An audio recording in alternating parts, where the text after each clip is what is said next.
Okay, here we are. Getting ready for episode 18. We'll see who joins us tonight. I'm planning on got Rachel with me.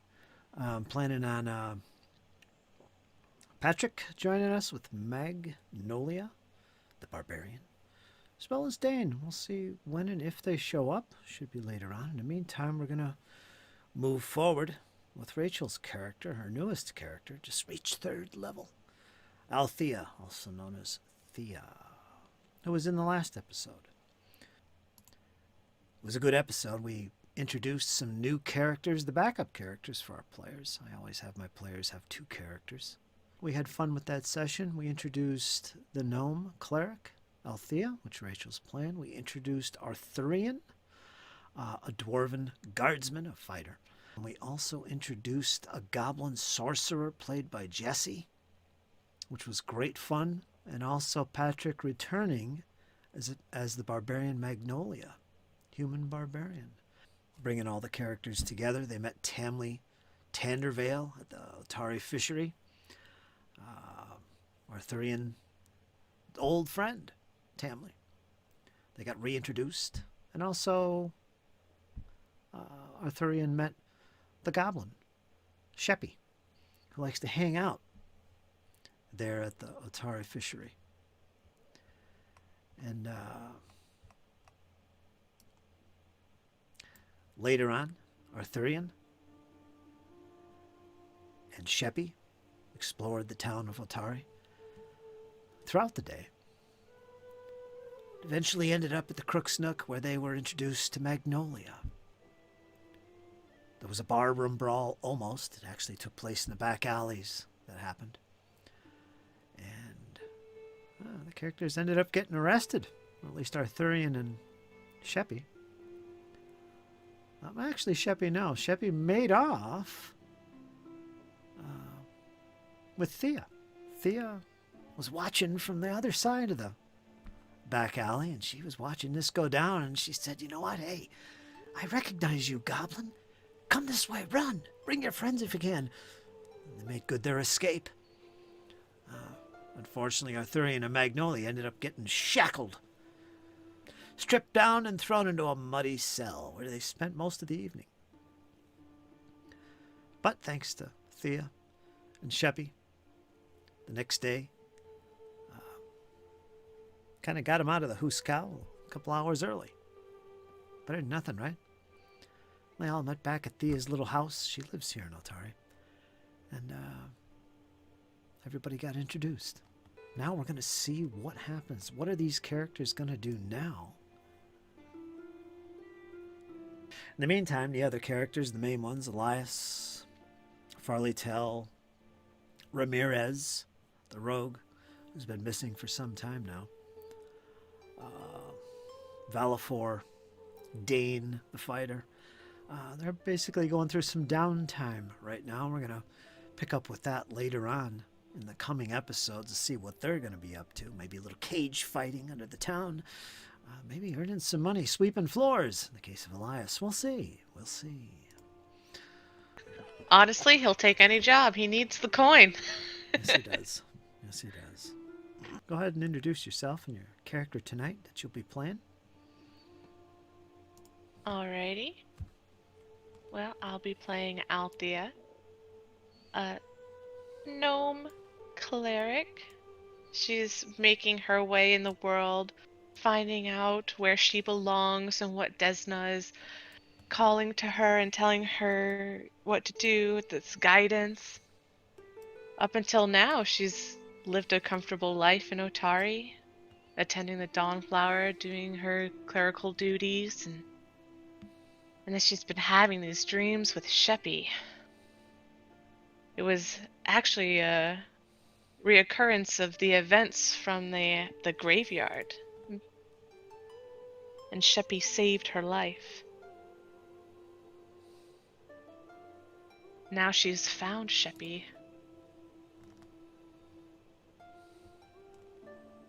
Wonder what's going to happen next.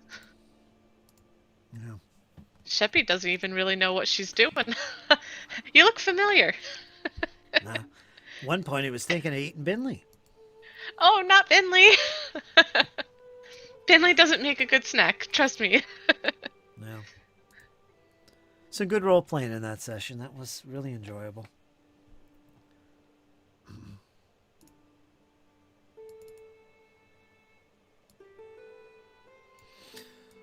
About 8 a.m., we're going to pick up the next day. It's now Wheel Day, the 9th of Frost. So it's the next day after the new heroes, Arthurian, Thea, Chapt, and Maggie, have regrouped.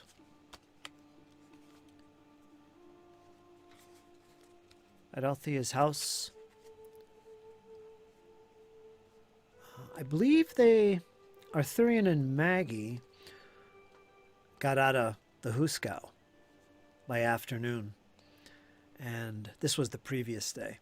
You went about your business, washed, had a few discussions, and you decided, what, let's get back together and discuss all this stuff. And we got a future adventuring career together.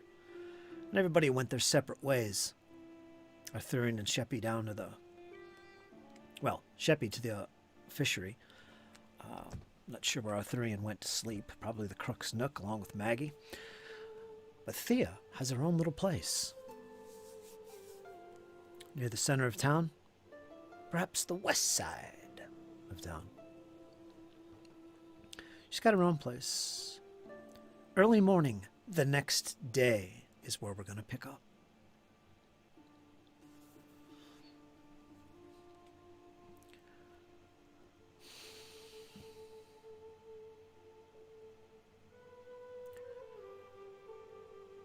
It's about 8 a.m. You're up late this time, Thea. In your little bed. Your single-floor apartment, as it were. Binley staring down at you. It's about 7:30, 8 a.m. Pretty normal day, except, you're waking up a little bit later. You lay there in bed. It's another sunny day. Beautiful. You reflect on the night's dreams. Something important to you as a follower of Desna. Even more important to you since you through dreams. You remember having that reoccurring nightmare? Only it was different this time.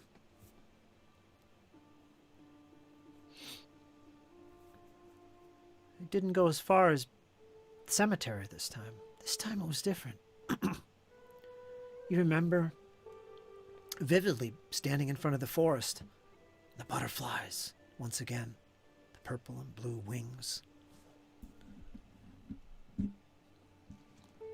But this time, they led you into the forest. It was actually nice, relaxing, shadowy, but not fearful, not frightful. But then you found yourself getting deeper and deeper. And you stopped and turned around and it almost felt like you were getting lost, losing your direction. You looked up for Desna's star, even though it's daytime. You couldn't see it. You kind of panicked a little bit. Then something got your attention to the left, maybe 20 feet away, one of the trees. You hear something moving, some kind of motion. You looked over.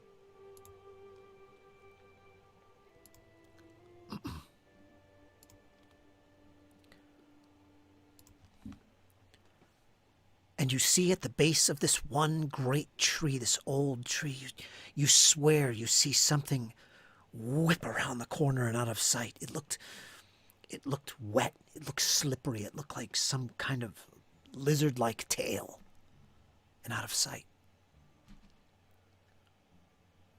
You're standing there. It's about 20 feet away. What do you do? What did you do in your dream? Did you investigate? Did you go closer? Did you pull away? Cautiously move closer. And as you do, 10 feet away from the tree, you hear more rustling, only this time it's over on the other side. Again, you turn, and there you see, it looks like a tail. Disappears to the underbrush. You can still see some of the underbrush shaking from its movement. Then suddenly a beam of light envelops you. You feel the sunshine and its warmth. You look up and there's an opening in the tree canopy. You feel compelled to turn the other direction, start heading towards where the light seems to be coming from. It's descending, but you're going in that direction. And it seems to follow you as you continue along this little pathless area of the forest. And suddenly, you're back on the path. And shortly thereafter, you're out into the open sunshine once again, back behind you, nervously. And as you do, you hear a strange hiss. It fades away. You turn back around towards Otari. Coming into view, you can see them once again. The butterflies dancing around. You follow. And eventually you're taken to the ledge that overlooks Otari. You throw your arms out to the sides, and you bathe in the warmth of the sun.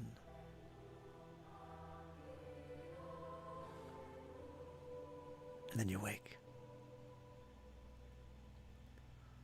You awake to the warmth of the sun on your pillow. You think about the night's dream, and yeah, that was different. What's in your mind right now as you wake and you reflect on this dream last night?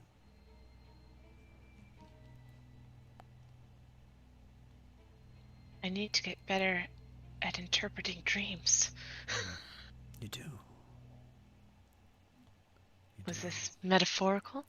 Or should it be taken direct? I'm curious about the woods. And what was this lizard? This tail? Just then, as you reflect, you hear on your front door, "Delivery! Delivery for a Miss Thea!"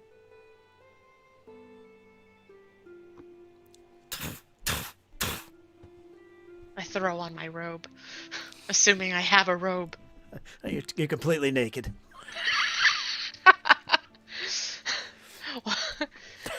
Anyway, she throws something on.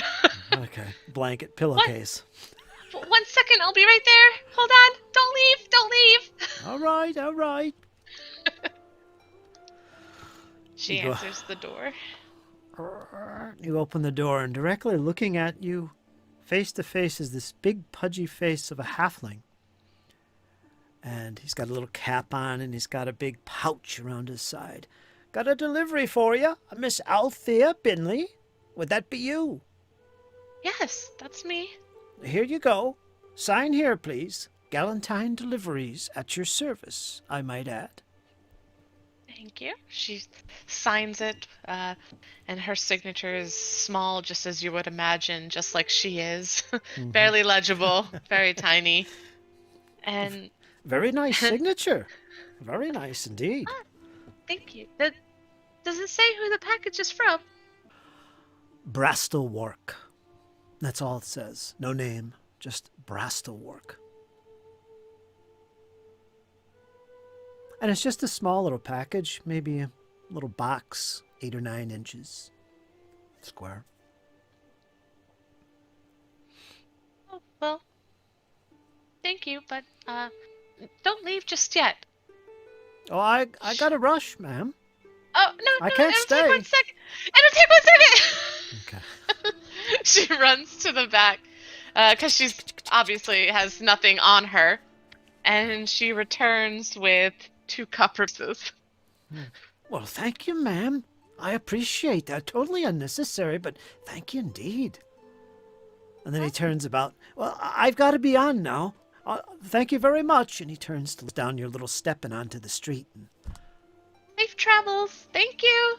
"Take care, Mom," and disappears. She focuses her attention on this package. Okay. Could it be from family, perhaps? All it says is basically your hometown, where you come from. Now,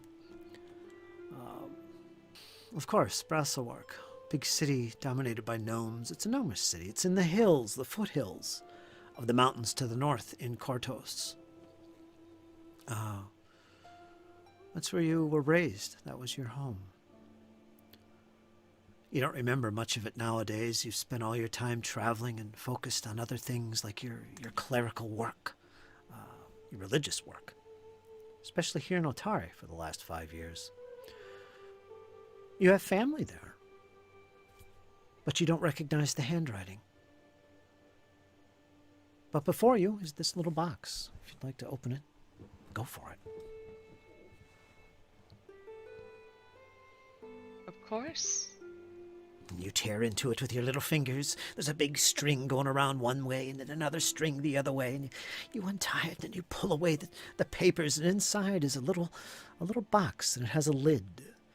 As you take hold and you begin to carefully lift the box up, suddenly Binley appears, coming down your arm, and he starts sniffing at the little box as you open it. Careful, Binley. And you pull off the top and you see a blue cloth. Something is wrapped up inside in this little blue cloth. You carefully lift it up and set it on your little table, and you see a little note. You pull the note out. Do you read it? Yes, and I read it aloud to let Binley know, too. Yes, Binley. Totally unnecessary, but must do it. You carefully open it. It's written in common. Again, you don't recognize the writing. But it says, "This may be of help on your journeys. Keep it safe and close, and it will serve you well when dark secrets arise." That's all it says. No signature.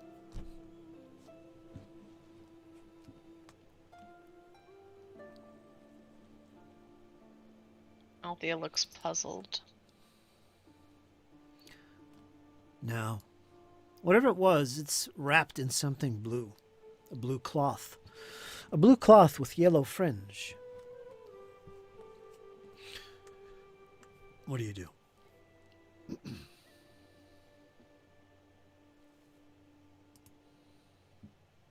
I'm a little bit more cautious now.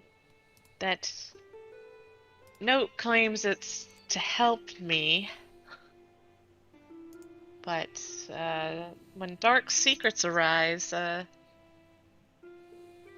of sets her off a little bit. She gets a little scared, frightened, and taking a wooden spoon from her kitchen, she uses the end to carefully undress it from the blue cloth with the yellow fringe. Each little flap of cloth coming undone to reveal it. And she's got like a pillow barrier between her and the package. You're being real careful here, aren't you? Wow. As you do and you pull off the one side, it looks carefully folded into this. You see what looks like a little silver pendant. It's all silver. Just in the center, you see a red ruby stone. But it's very tiny.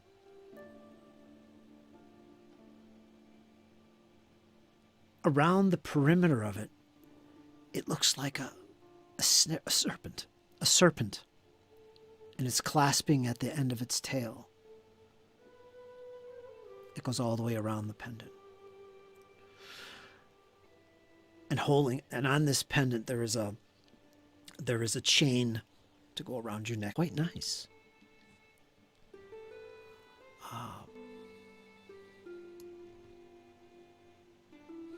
What do you do with this little pendant? It's pretty. Shiny. She recognizes its beauty. Well, maybe not recognizes, but admires it from the distance. But she takes the wooden spoon and flaps the cloth back over it gently and slips it into its original box. Okay. She's frightened. Okay. I put it in your inventory on your character sheet. Now it's up to Okay. you to equip it or do with it what you will. If you have a stash or have a note somewhere on your journal entries, wherever you want to put it, you'll record that so we can refer to that next time.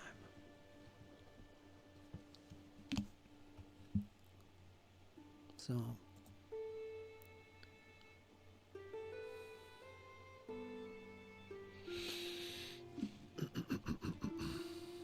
I wonder if there's someone in town who could help me identify this. I would hate to accept a gift and have ill will towards me. She has no clue what to make of this gift. She doesn't normally receive gifts. I've heard of a woman named Rin. Owns a shop for oddities. okay. Let me check something else on your character sheet here. Boy, you're decked out with heal spells, I know that. Yes, I am.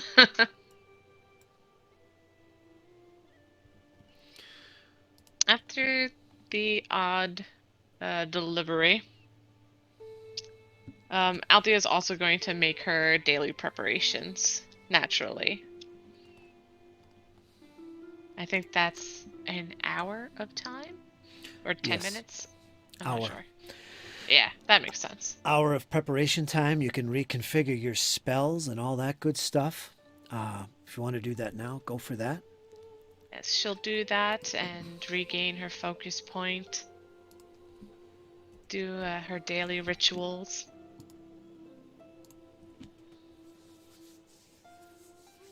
Okay.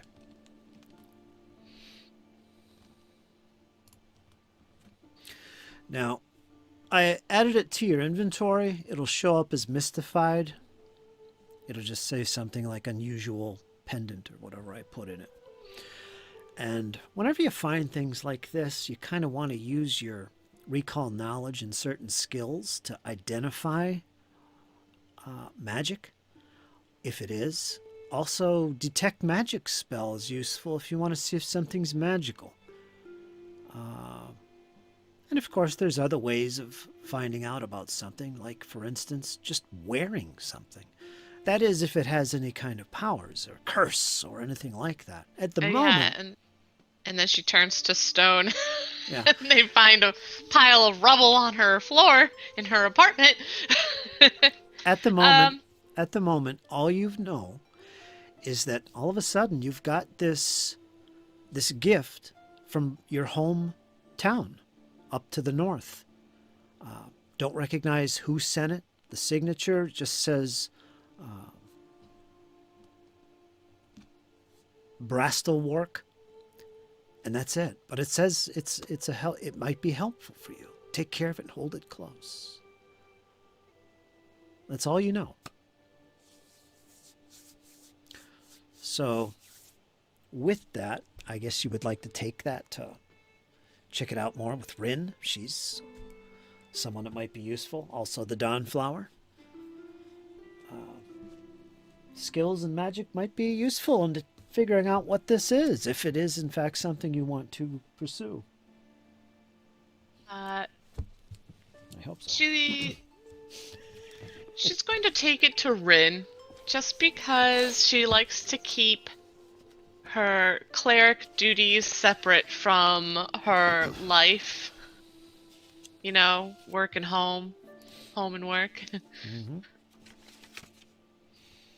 So she's going to take it up there Okay. and hopefully look at it together with Rin. Okay. You've been here about 5 years. You know, Rin has been here maybe just as long. So you're very acquainted with her.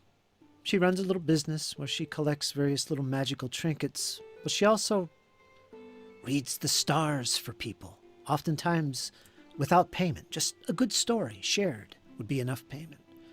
She's that type of person. She's, of course, an elven tiefling. And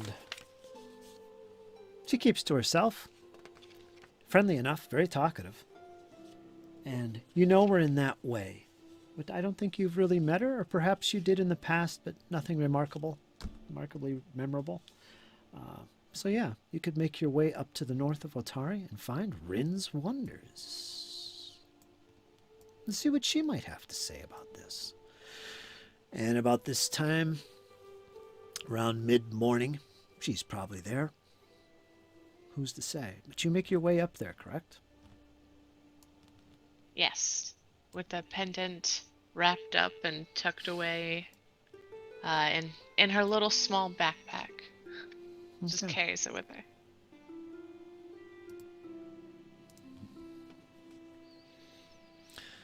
I think you'll have to scroll up to Rin's location there. I moved you up there. Thank you. Rin's Wonders.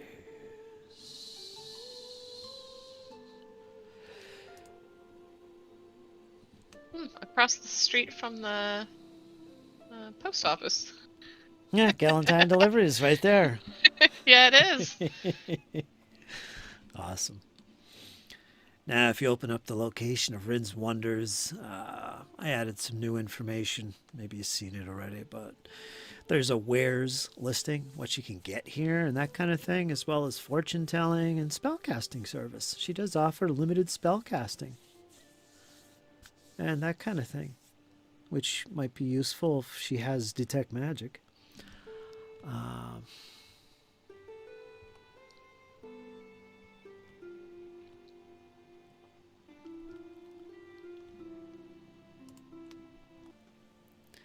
You rap on the door, and it slowly unhooks, allowing you to push the door in.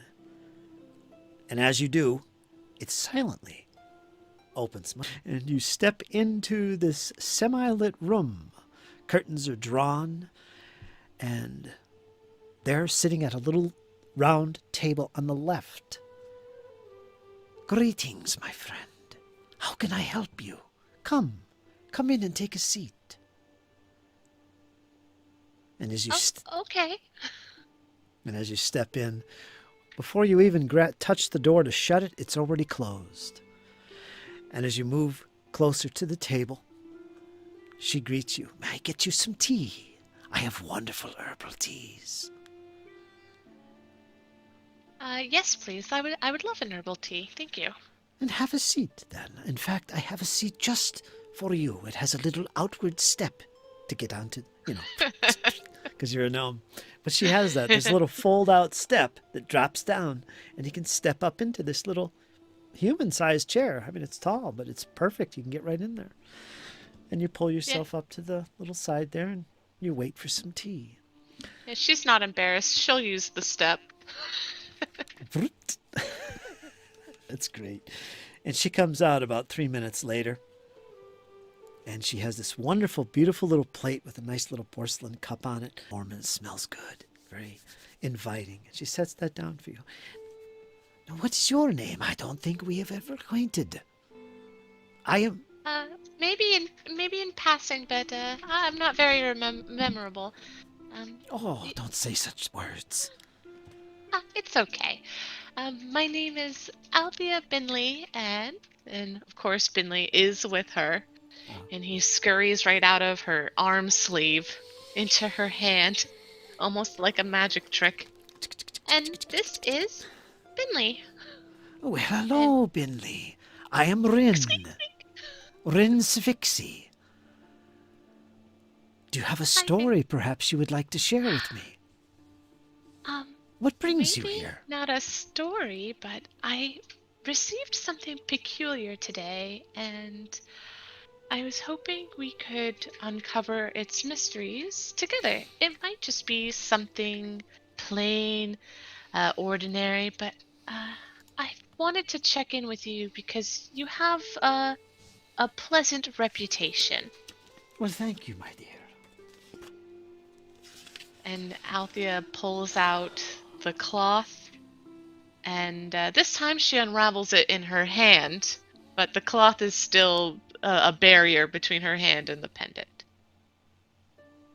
And she holds it up so Rin can see it while it's still in her little palm. Ah, and she reaches out toward you.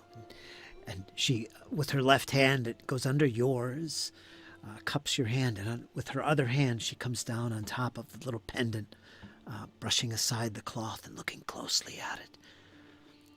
This is beautiful.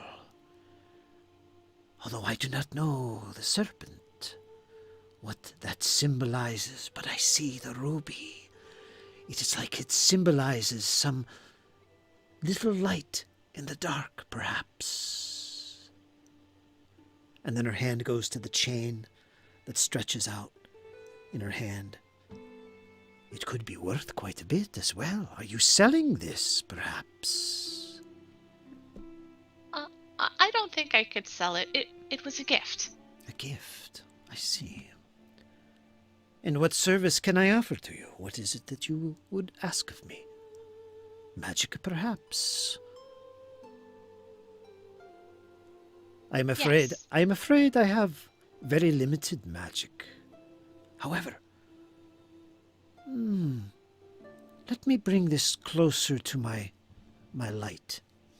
And she, may I? And she'd like to take it over to the side of the table where her candles are lit. Go on. Yes. Okay. Thank you, my dear. And you can see her, and she carefully moves over, and there's these two pretty thick candles. They're purple, but they have a tall flame on each, maybe 2-3 inches high. There's plenty of light in the immediate area, and you can see her kind of lean into it.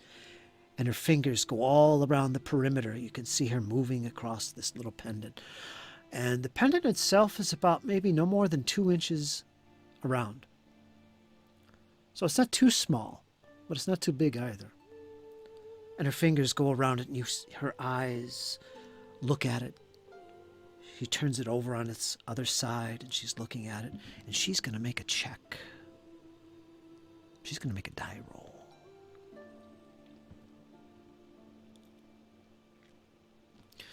The first thing I'll want to do is take a look at that little pendant. With that in mind, I'm going to make a little check that would be appropriate to see if she can identify what this might be. Althea sips her tea.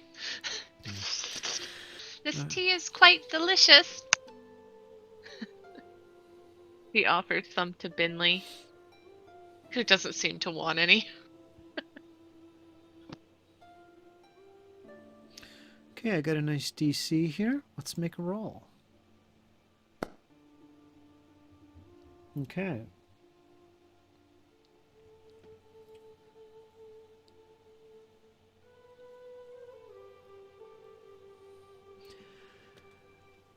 She turns to you.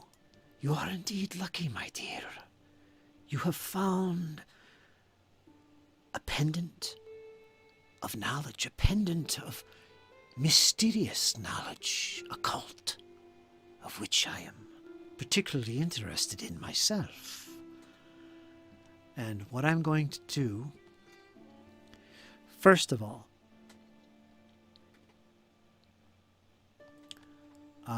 let me go to your character sheet, and I'm going to unmystify this. And you'll know exactly what it is, what it does. Go ahead and take a look and see what that is, if you can see it. Ooh. Yeah, cool.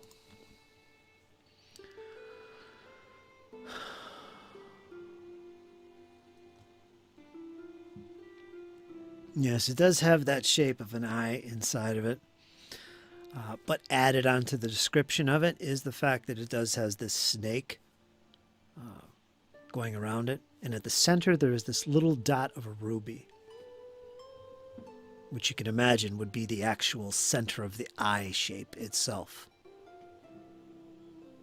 Can you read that? Yes. I'm reading it right now. So essentially, it gives you... You can cast the guidance cantrip as an occult innate spell.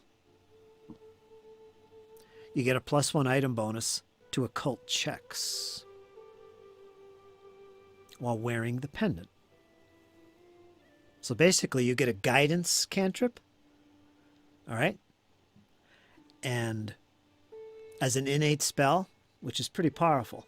And you also have +1 item bonus on your occult checks, like to recall knowledge and anything occultish. So, yeah, that is thanks to Rin Savixi, who will charge you a price for this, of course. I figured... My dear, what would you like to pay for such service? She leaves it to you. She likes you. Oh, I could never put a price on anything, but I have 5 silver I can give you. And that will be enough.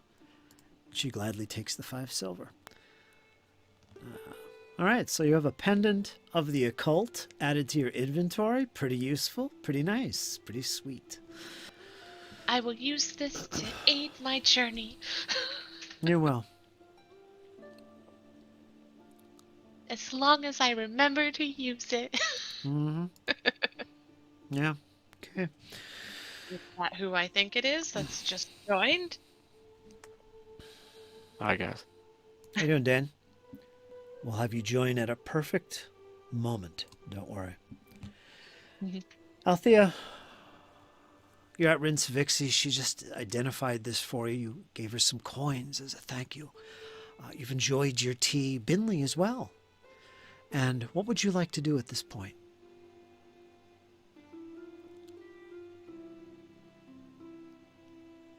It's late I can't morning. quite remember. Have I already gone to the Dawnflower? I think I did this and told them about this time off I've requested. She said to you that you could take as much time as you want to find your way with Desna. So you're fine. Okay. I wasn't sure if I had to go back and say, oh, yeah, no, I will be needing the time off. Or if she could just not show up and they'll understand. Mm-hmm. Okay, that's good. What time did you say it was? Where's my clock? Let's add an hour onto that. It says 8 a.m. Okay. Actually, it's about 10. It's about 11 a.m. I didn't change the time since you woke up. So here you are. It's about 11 a.m. in the morning now. At this point, you're still at Rin's. You finished up your little thing there. What would you like to do at this time? Any questions for Sven? Or Rin, I should say? Or No, her main concern was the pendant. She thanks her for giving her time and says that, I'll be back, Rin. I've heard about your fortune telling, and I'm curious what you'd have to say, but I think I better check in with some friends. oh yes. If you would like to come back for a reading in the stars, come back tonight. That's when I'm able to look at the stars and read them, and I'd be glad to do that for you. For a story in return, perhaps. Well, depending on what today brings, I might have a fresh story for you. Yes, my dear. It was a pleasure meeting you, and I'm glad I could be of service to you. Come back any time. And she sees you to the door. Don't come back. Slam! You cheapskate. I know I should have given her 6 silver. Oh my god. Yeah, it's terrible. Immersion break. Sorry. All right, and as you step out onto the Althea's porch, gonna head over to the fishery to see if she can find Sheppy or whoever might be there. Perfect. As you step out into the street and begin to make your way down towards the Atari fishery. Every once in a while, something seems off. You stop, you take a pause, and you look around. You can't help it. It feels like you're being watched.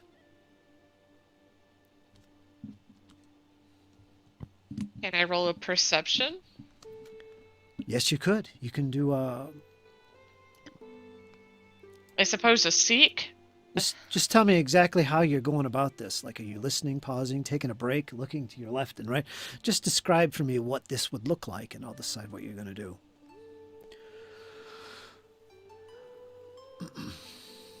She continues walking and stops every few feet. She tries to quicken her pace and then slide behind a building, you know? And then she'll pause and take a listen to see, well, not to see, but listen to hear if anybody is coming, and wait to see if they pass her, you know? She's trying to evade. There's definitely somebody watching you. You identify this one particular person. You've seen him about 3 times now. And after about 3 times, this guy's watching you. He's been paying attention to you. How do you respond to that? Does he look familiar? Not at all. Looks like just a normal commoner type of guy, but you've seen him at least 3 times since you left your apartment. But you can't place him.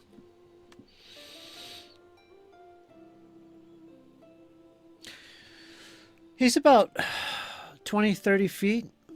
You know, he's kind of looking nonchalant. And every time you look up at him, he kind of averts his eyes. And just, you know, like looking into a pouch or something, you know. How But far away is he? 20 or 30 feet. And he's not the only one on the street. There's maybe at any one time, a half dozen to a dozen people on the street at this time of day. Just normal commoners. But him, something's up. He's watching you.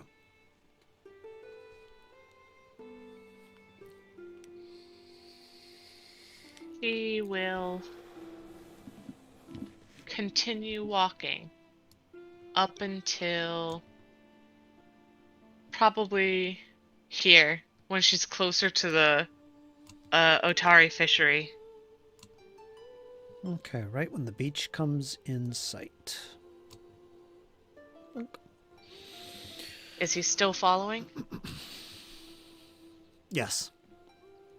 He's hanging back, and he looks like every once in a while he's in conversation with somebody, nonchalant, but it's so obvious that this guy is watching you.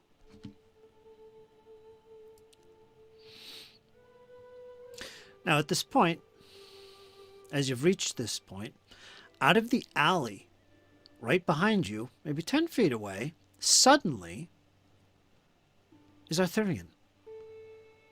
He seems to be making his way from the Crook's Nook. Arthurian, you're just crossing the bridge. Right down the road on your way to the fishery, you spot the little gnome friend you know as Thea. Introduce yourself. You're right there, if you can see it. Dane. Okay. Dane. Kyle. Sorry. Yeah, the Arthurian's gonna wave her over. Typical dwarven enthusiasm. Hello there, little lass. How are you doing today? Nice to see you again. It's been a long time since the back alley. You look well. It's nice to see you again in the daylight. Although I'm sure that I'm not as impressive in the daylight. Well, you sure smell better from here. And as this goes on, as Arthurian makes his presence known and comes up to you and you start getting close and talking, you notice that the person watching you has disappeared. When she notices the person disappearing, she brings it up to Arthurian. I'm not sure if you were aware, since you just got here, but I think I was being followed And I am so glad you turned the corner, because I had nowhere else to go. I was actually on my way to see Sheppy. But if And you I'm could on my keep a way pair to the of fishery eyes. as well. Oh, perfect. Would you mind walking with me? I don't know if I feel safe. I don't know who could possibly be following me for whatever reason. I did receive this mysterious pendant, and she shows off this pendant with the ruby center and the snakes. Ah, beauty. Mm-hmm. Oh yes, I'd be happy to accompany you. Thank you. Arthurian's going to pull out his clan dagger and sort of tuck it away gently, where it's easily accessible but hidden.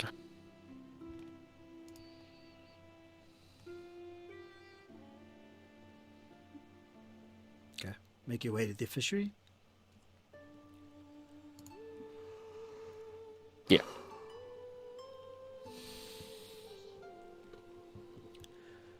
All right, you safely arrive at the fishery. No problem. You don't seem to be followed at this point. Whoever was watching you, Thea, has disappeared. You've been joined by Arthurian, and you've gathered once again outside the Otari fishery. Let's bring up that little scene by the shore. Excuse me.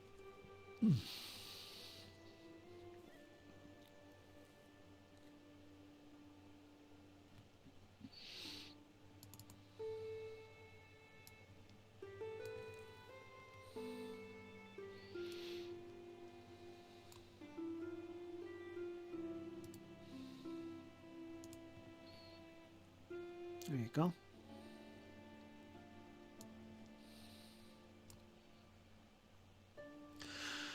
And at this time of day, I suppose you go up to the door and knock on it. You don't see Tandy until you get inside. So yeah, we'll bring you inside. And there she is. My friend, how was your sleep? It's good to see you, Arthurian. And I don't believe she's met Althea. I don't recall. I think we had split ways before we could really have proper But introduction. Arthurian will pipe up, replying back to Tamley. Well, yeah, I had a decent sleep after my back alley brawl. This is one of the new friends that I met. Helped get me out of prison. We call her Thea. Thea, this Tamley, an old friend. Hello, Thea. Pleasure. Friend of Arthurian's is a friend of mine. And how long have you been in Otari? I don't believe we've met. I don't usually find my way to this side of Atari, but it's nice to meet you, Tamley. She reaches Just out goes and to show how big this place is. Been Yeah. here a few years and Yeah. still don't know everybody. I agree. Well, it is a pleasure. And what brings you back, Arthurian? How was your night, sleeping up in... You tell her the Crook's Nook. Ah, good choice of a place. Gotta watch yourself around there. Gets a little rowdy at times. But I'm glad you come back to visit me. Oh, you know I'd always come back to visit you, Tamley. Yes. And, yeah, the little goblin doesn't seem to be around at the moment.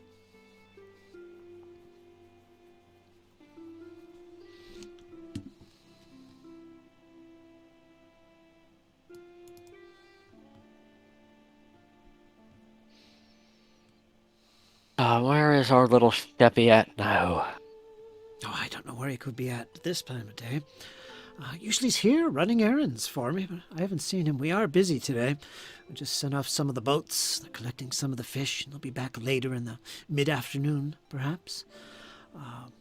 Bringing in more fish to haul. In the meantime, we're cleaning up fish here. If you'd like to help, we got some extra knives and aprons if you'd like to help. Thank you for your kindness, Tammy, but unfortunately I just cleaned my beard. Yes, you have. Perhaps you. And she looks down at the little gnome. Sure.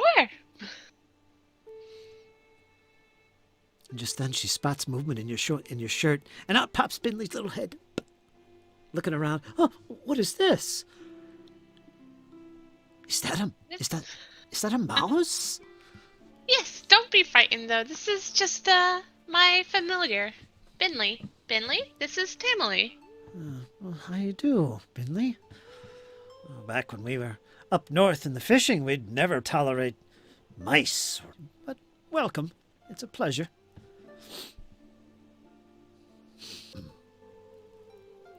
I was wondering, Tammy, you said there was work around. What sort of work?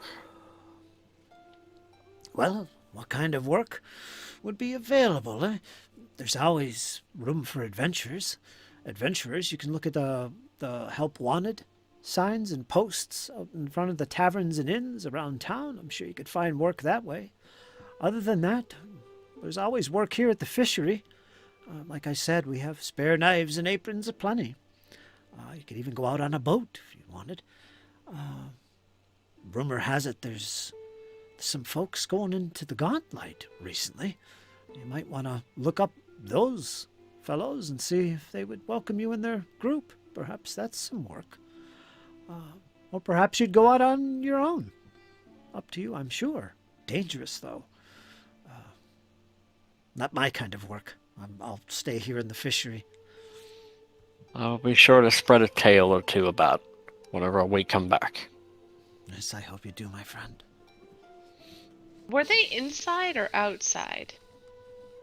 Inside. You guys are inside the main entry foyer, the greetings room, which is kind of big for an entry room. Off to the left is where they cut up fish and do some cooking, mostly for the people inside here, like on the game nights that they have. But further back, there's another entryway that goes into a work area where there's tables. You can see just through the doorway, there's at least 3 or 4 people in there moving baskets of fish from the previous haul. And they'll stuff. And then have them delivered to various inns and homes within Otari. And they also store fish in the basement. So you're informed.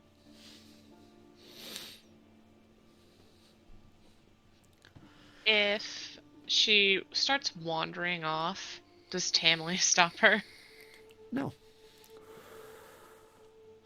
Alright, yeah. Althea wanders around. She's kind of looking around for Sheppy. Yeah, he's usually around out on the porch on the side, and you peer through a front window to kind of see if he's out there, but you don't see him. She does. Go ahead. No, if she doesn't see him right away, she'll just kind of return. She won't look into it too hard and return to the group, see what's up. Don't mind Sheppy not being around, she notices as you're looking out the front window. Oh, you noticed that, did you? Oh. Yes, I did, my dear. He's out and about where he does his things. Like I said, he'll be around, I'm sure. Besides, I have more work for him to do today. It better be after I picked a bar fight for his honor in the fishery. Well, in the Crook's Nook the other night. A bar fight? What happened? Oh, it's just like you, Arthurian, isn't it? Getting in trouble already, and you just got here. Oh, there was a good reason, Tamley. He was making fun of Sheppy, and, well, that just wasn't going to happen. Making fun of Sheppy? He was calling him a little half-runt and everything else. Wow. He started approaching the table, and you know me, I thought he might headbutt him in the hips if he came any closer. He started coming closer, and, well, we stepped outside. And, that was that. Yeah, I got pummeled, but I held my own against the tall little bugger. He's probably twice as tall as I was. That was the only reason it's a fair fight. It wasn't Brolo, was it? It was indeed. It was Brolo. Of course it was Brolo. He's the bully in town, of course. Stay clear like that of him. She knows him. Do you know where he sleeps? Everybody knows Brolo. Everybody knows Brolo. You keep away from him. He's pure trouble, Arthurian. Him and his ilk. They'll get you in trouble. Thrown in jail. They were about to catch this blade. They kept poking at me. Don't do that. That'll get you in really big trouble with the Artillery Guard. They don't tolerate violence or spell casting randomly. You got to be careful of that. But yeah, so you know. And I will be sure to do so. And with that, about half an hour goes by. Anything else you'd like to do here?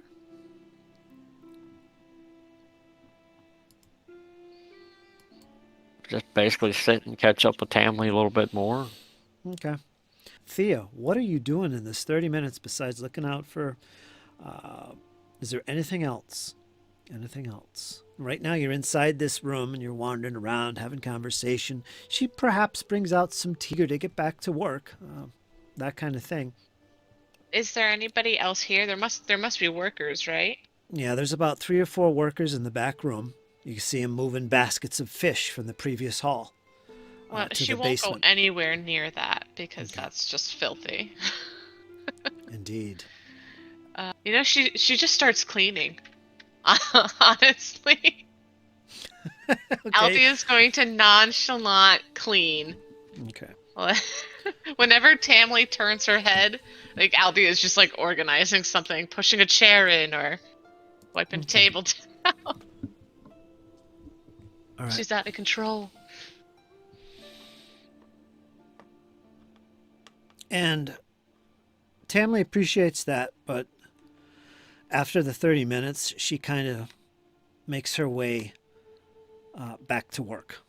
But you're welcome to stay as long as you want in the front, maybe hang out on the porch. It's perfectly okay with her. She has no problem. But she gets back to work and apologizes for that, but does need to get back to work. Well, it's perfectly all right, Tamley. We all understand. And I see Patrick has joined. How you doing, Patrick? How's your mic working? It should be working all right. Okay. We'll introduce you in a minute here. Get you up to date.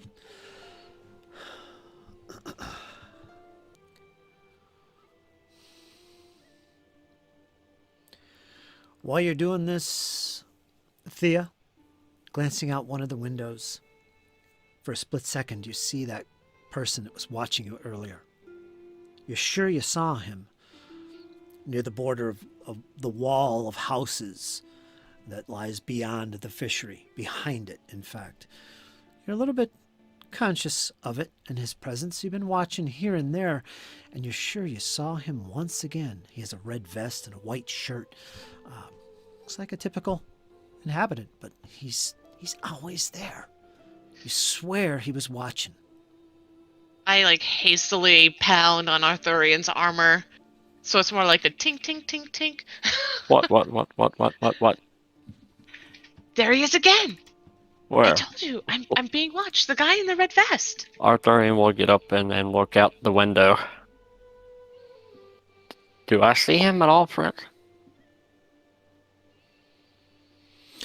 You don't know what she's talking about? You see a lot of folks with red vests and white shirts. Thea?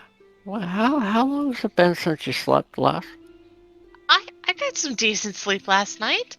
Desna made sure of that. She's just using her breathing exercises. And when's the last time you ate something? Oh, good point. I don't think I've eaten today.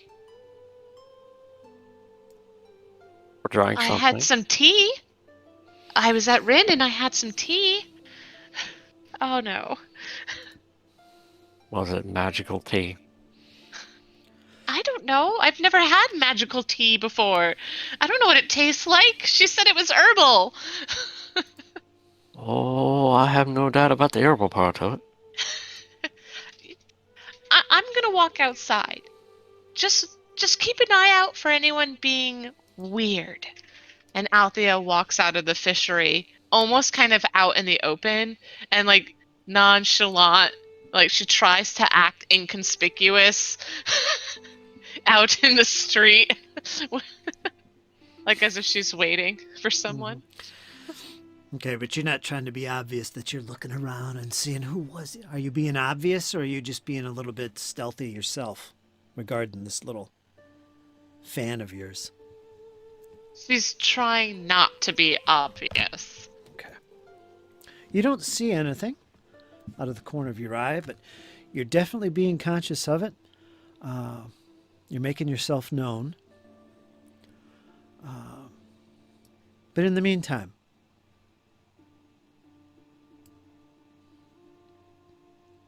Patrick, are you there?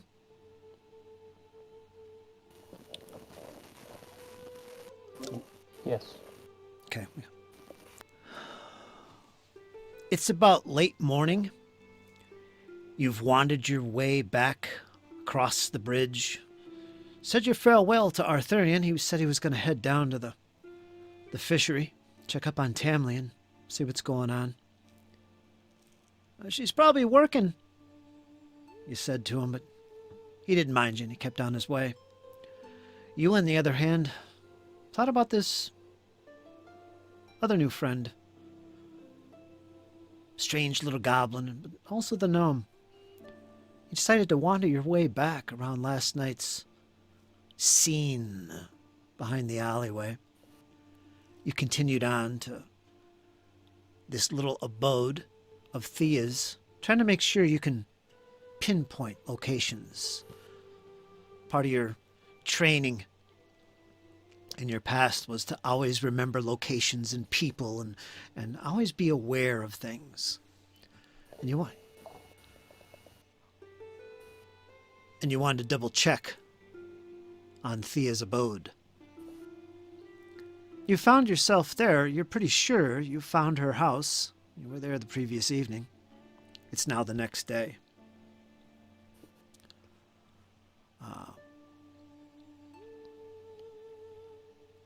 The next day from when you were released from prison. So it's a day after that.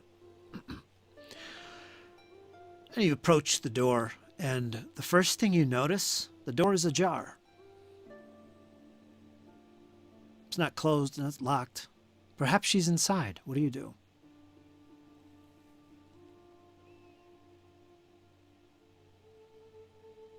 Thea is the little. Yes. Okay. Althea was the gnome, and she lives in this little apartment here, not far from the Crook's Nook, where you all gathered after the brawl, and after you were released from prison, you gathered here and talked, made some little plans to meet up again. You were just checking up on this location. Someone you met, you want to know where they live. And as you drew close to the house, you noticed that the door was actually open partially.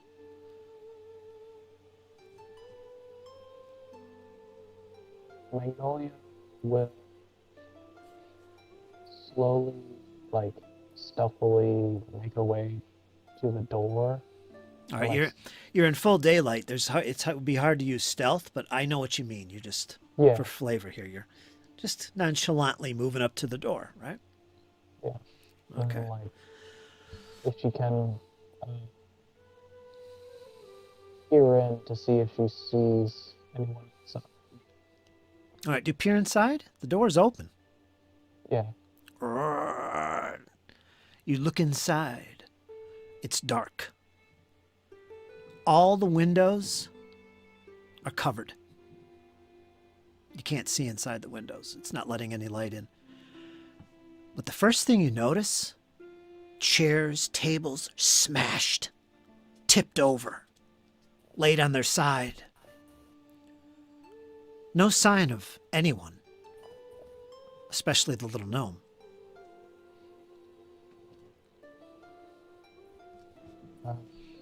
Magnolia is going to draw her war pick, charge inside.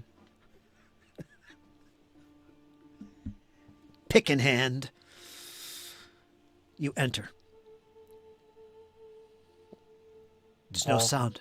There's no sounds. There's no sounds of intruders. Nobody. It's dark inside.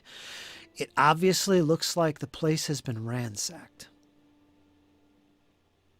There's clothes thrown around. You can see in the back, beyond the main room here, you can see in the back there's like a little bedroom space. The mattress is torn and thrown aside. there's no sign of Thea. You start to pause for a second and wonder, is this the right house? Did I mess up? What is this?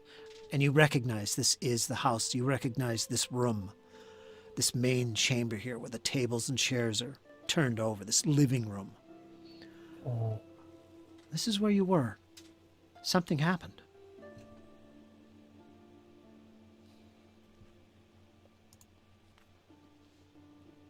So Magnolia would do like a quick sweep of the house, which is what you were kind of describing. And just make sure that she doesn't like find anyone, either hurt or not. Okay, go ahead and make a blind perception roll for this. This will represent your using the seek action repeatedly. Or using search during exploration. I'm going to make you make this roll, though.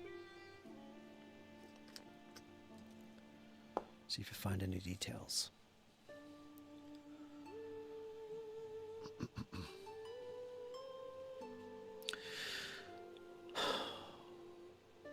The only thing you can tell is whoever came in here was intent on something. They were looking for something. You see in the front living room the table tipped over on the side, and on the floor is this little unwrapped packaging, an empty box.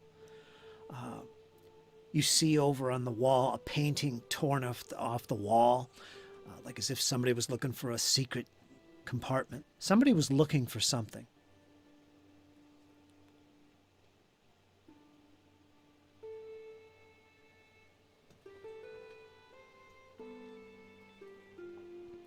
Now, you've been here about 10 minutes.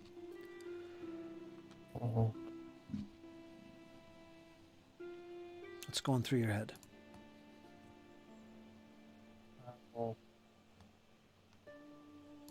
Magnolia is beginning to like show signs of like panic, even though she doesn't know this person, just because of like their small stature. Definitely puts them at more and she doesn't know like any of Thea's abilities or whatnot. To her, Thea is just a regular person that was very kind to her. So, and knows that sometimes kindness can be used, can be taken advantage of. So she's like starting to panic and like think like, oh man, she might have like accidentally talked to the wrong person and gotten herself in trouble. So she's going to go out of the house, like close the door behind her, and like start asking around, see if anybody's seen Thea. Okay. And as you make your way out the front door,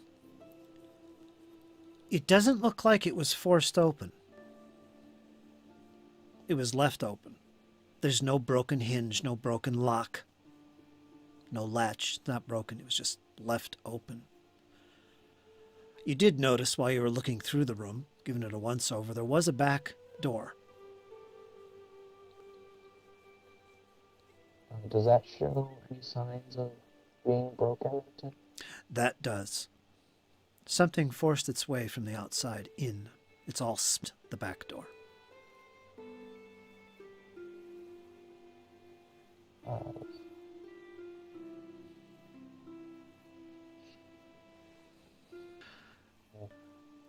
And what would you like to do now? You're standing out front, kind of close the door behind you, pausing and thinking about what to do next. Slight panic, but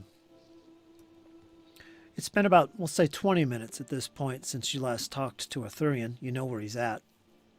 Don't know any idea about Sheppy or any of the other acquaintances you've made at this point. Farley Tell, whatever. What would you like to do next? If I know where Arthurian is, I would probably go to them.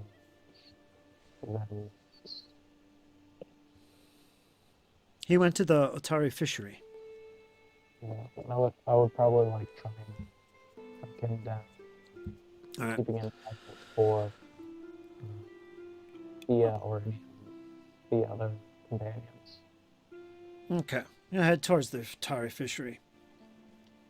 Crowds have picked up a little bit. This one individual pushes aside past you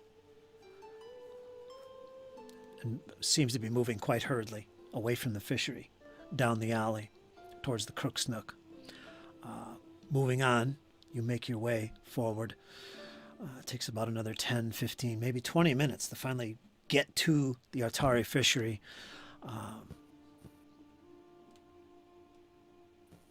And you see your friends. You see the gnome.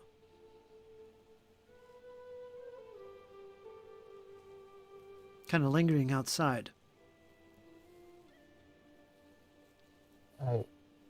So I see Thea. Yes. And I Magnolia immediately like jogs up to them and goes, "Hey, friends, I hate to be a bearer of bad news, but it seems someone broke into Thea's apartment." Arthurian will step outside hearing that.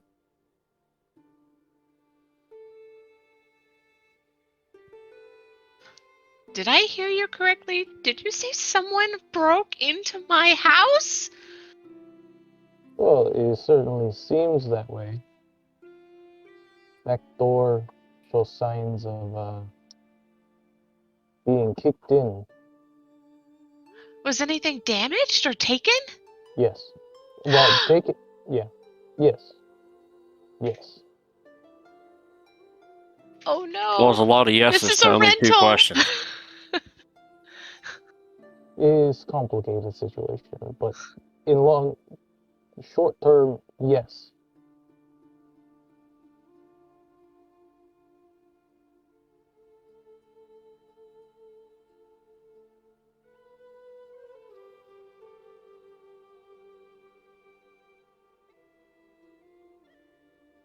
Next question, I suppose, then is who? It probably has something to do with that red-vested man. I have to go back to my apartment. I have to make sure I have all of my things. Thea, they're all wearing red vests. Then we'll have to. It's not the right guy. This one looked particular. I'll know him when I see him. And Well, she looks I've yet around to see once him. more.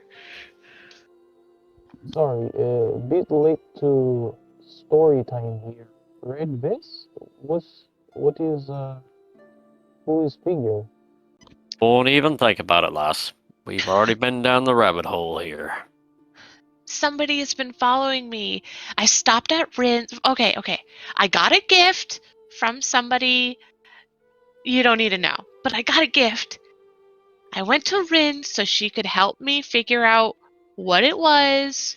She was very brilliant, magical, and she helped me. But as soon as I left, I decided to come to the fishery, see if Sheppy was here, and the entire time down from before I saw Arthurian and even after when I was inside the fishery, I swear I saw somebody.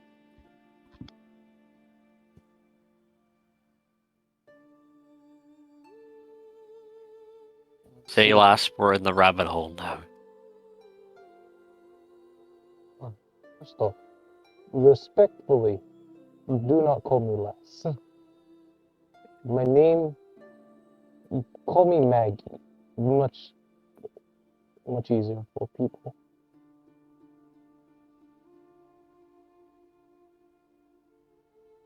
Okay, you want my name as well? Drinking competitions. I am Arthurian dwarven fighter. Very strong, courageous man. Ah, yep, that was me. I'm Arthurian. I'm sticking up for the wee goblin fella. We can't find him either. Seems like we need to go to your home then, Thea. Take a look around. Yeah, come follow me. I'll take you to it. Go running I now. don't We think we. dwarves are not natural sprinters. We waddle very quickly over short distances. Oh, good. Then you'll probably match my pace. Let's go. Okay. And let me bump the clock up a little bit. It's just afternoon at this point. And you finally make your way back to your abode, Thea. And the first thing you're greeted with is your door is not locked. The front door was closed at this point. And you open up and you look inside, and it's a disaster. Everywhere it is a mess. The table is overturned, your packages on the floor. You see pictures and paintings you've collected over the years just thrown to the floor off the walls. You rush to the background or the back and where your room is, torn up. The mattresses on the floor. Your little bureau, your little wardrobe has been ripped open. Your clothes are everywhere.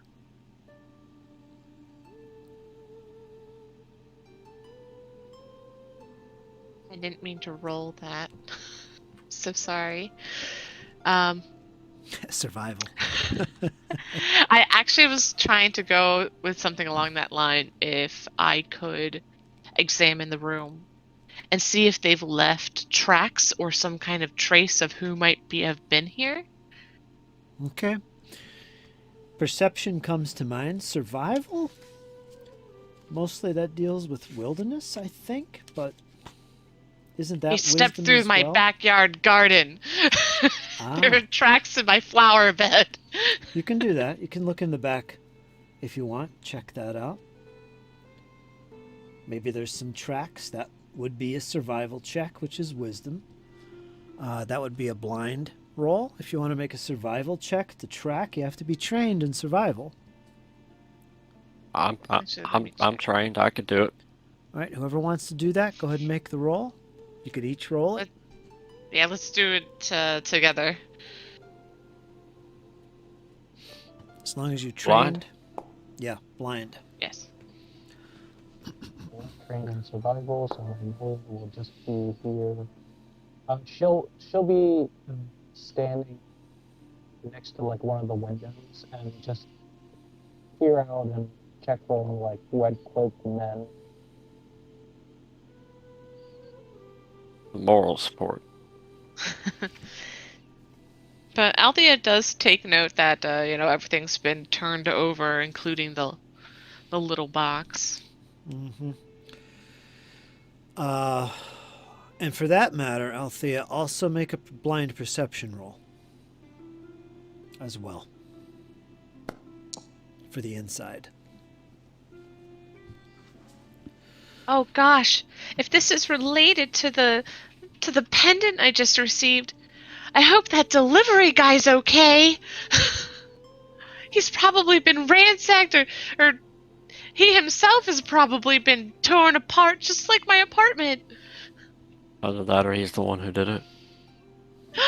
Don't say that. He was so nice. Oh, they all seem nice at first.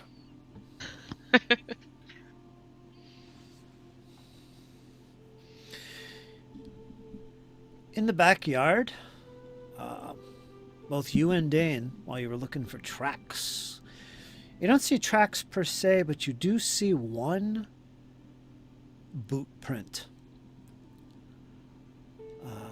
The outline. Just the front toe area. You could tell it's a boot, but it could be anybody. But it's not yours, Althea. Your feet are much smaller. This is a human-sized, and it's heading away from your back door. You don't see any other tracks, however, but you do see that mark. So whoever was here had a human-sized foot, you deduct.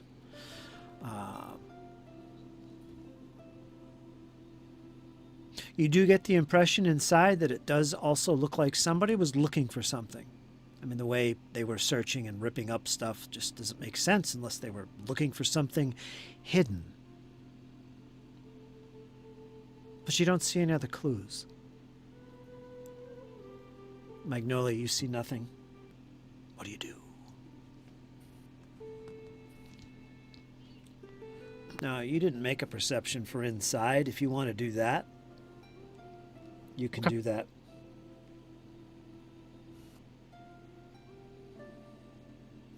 Meanwhile, I'll get Maggie's attention to come look at the boot print. Oh, yes. Okay, Maggie, you make your way out the back and you're looking at just this faint outline of a boot with a little pointy toe on the front.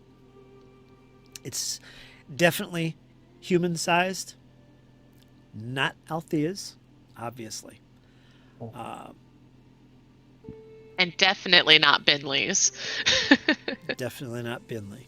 Unless he became like the red mouse. He has this whole nightlife I don't know about. Yeah, like he is literally the definition of ROUS is right here. If you'd like to make some kind of check for this, you can do so as well, Magnolia. See if you can find out something. This would be perception or survival if you want to look around yourself. Both are wisdom based. You have to be trained to use survival, though, for tracking. Right.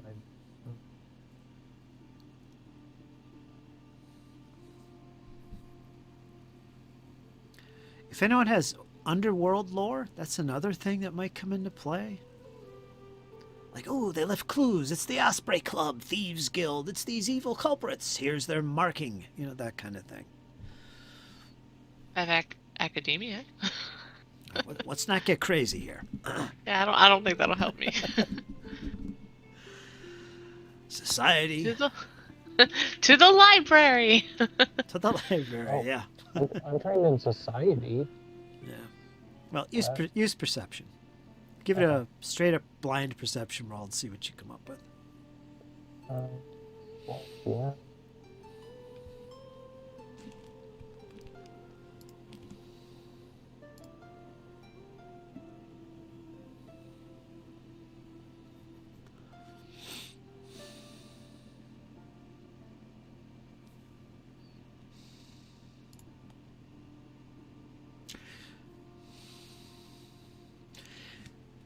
The way the boot is, the direction it's pointing away from the house. It looks relatively fresh, like maybe in a past no more than a couple hours ago. But the direction it's pointing, it looks like it's heading towards, there's no gate. There's just a small, low wall of stone with shrubs that come up another 1 to 2 feet. Somebody actually, you can see evidence where they had forced their way over top of the shrubbery. There's a little, push apart type of area where their weight came down on it and they pushed through. You could see that. So, yeah, somebody passed through the backyard. Althea loosely suggests, "This wasn't you, Maggie, was it?" No.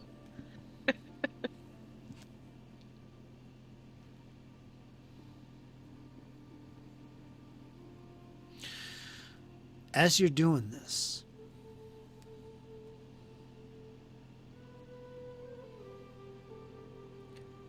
you notice somebody down the alley to the left that heads to the main street, peering around the corner. They have a white shirt and a red vest on.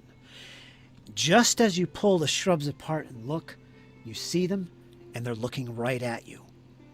You freeze for a few seconds. What do you do?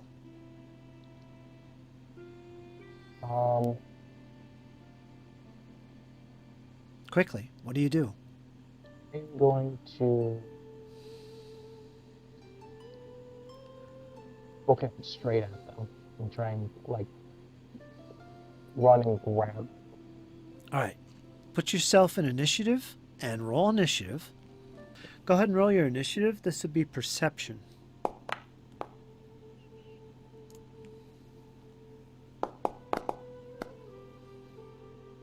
Okay.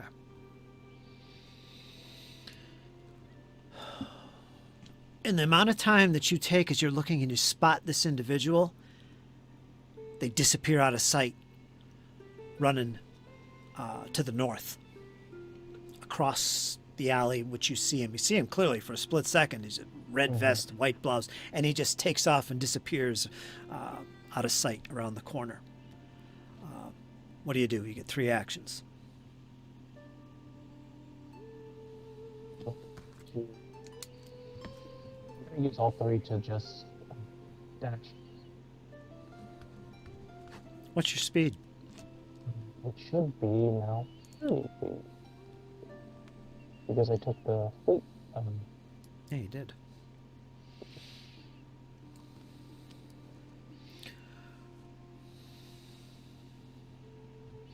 What's your speed? 30. 30? Okay. After about 30 feet, you reach the main street. You can see with your first action. You can look up the direction he went and make a perception check. This can be public.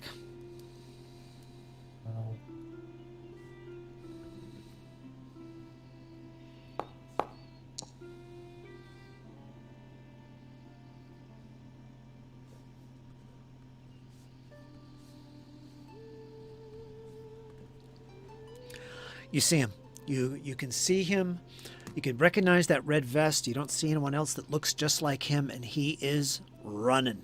He's about 70 plus feet away from you down the alley. You'd have to really move to catch him.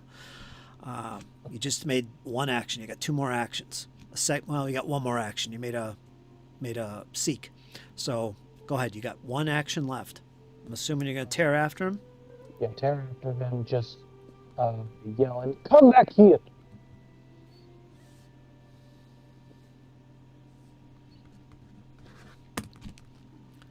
All right.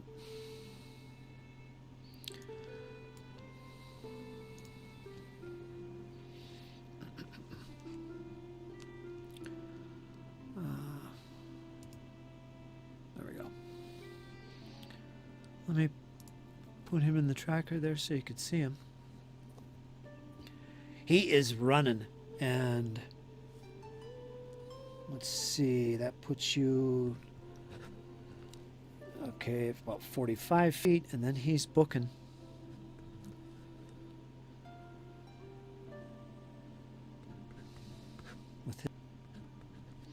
And I'm going to need you to make another perception check right off the bat.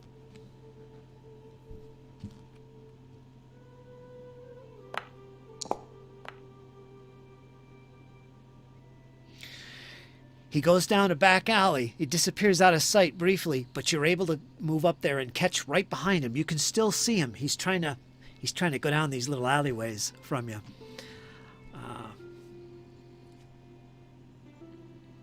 He's well ahead, but Yeah, all 3 action. Well, I guess 2 actions in this case. you get right to an alleyway where you last saw him, and as you turn, nothing. It goes down about 20, 30 feet, nothing. There's a dead end. There's some boxes, some stacks of bags on the left. It's a pretty narrow, 5 foot wide alleyway. It looks like there might be a little door on the right, maybe one on the left, but you don't see him. You know he went down this alley, but you hear nothing, you see nothing. I believe you have 1 action left.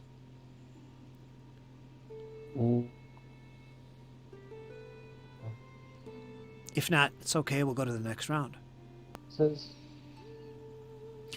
You're looking down this alleyway that goes maybe 30, 40 feet. It's about 5 foot wide.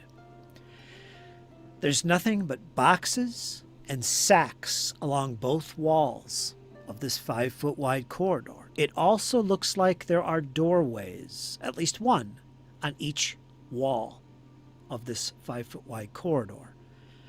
Now it stretches about 30, 40 feet, and it comes to a dead end, a solid wall with an iron grate over the top. If he went down here, he's either hiding, he climbed up that fence, or he went into one of those little alley or doorways, whatever they are. But you're at the mouth of this corridor. You can't see clearly. I'm giving you one action. What would you like to do as you stare into this corridor? You hear nothing. You see nothing. You could use a seek action. You could just move in with your movement rate, with a stride. He's going to use a seek action. Okay. All right. You can do that.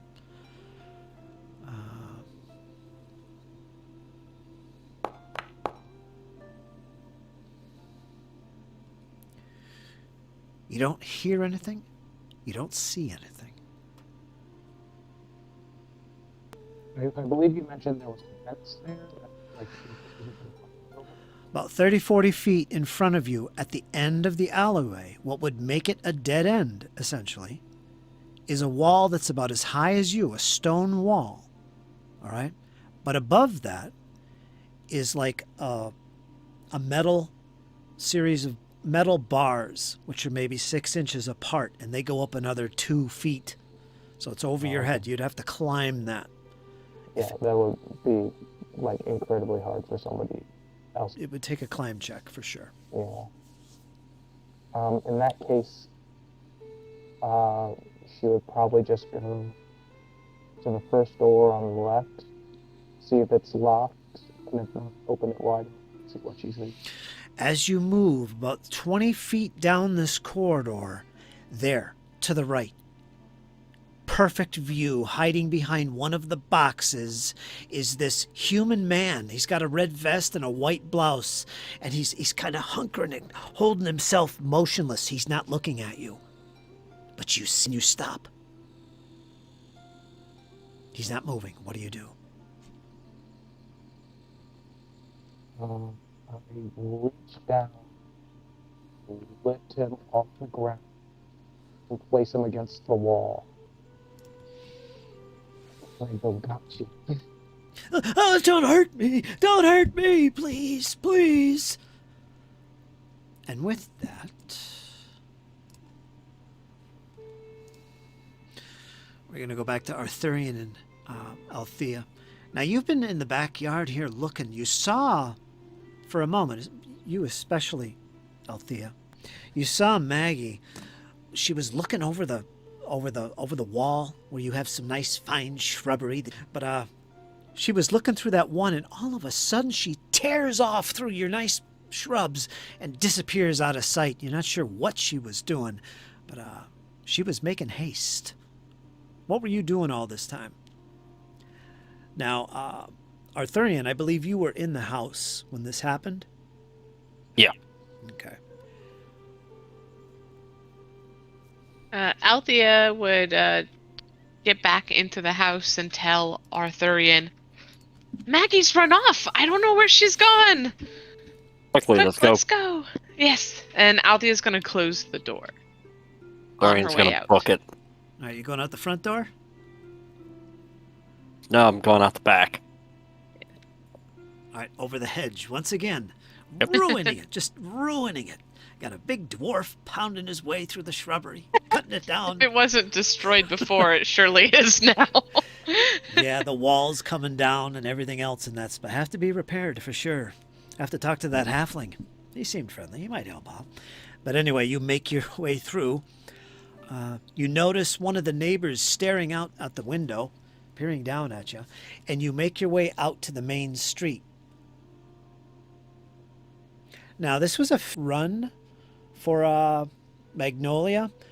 At this point, you could see her disappearing in the distance, and I'll say that you can follow her. If you wanted to do that, you can follow after her, both of you, and not lose sight of where she went, because it's for the most part just straight running, except at the end where there was that one corridor alleyway.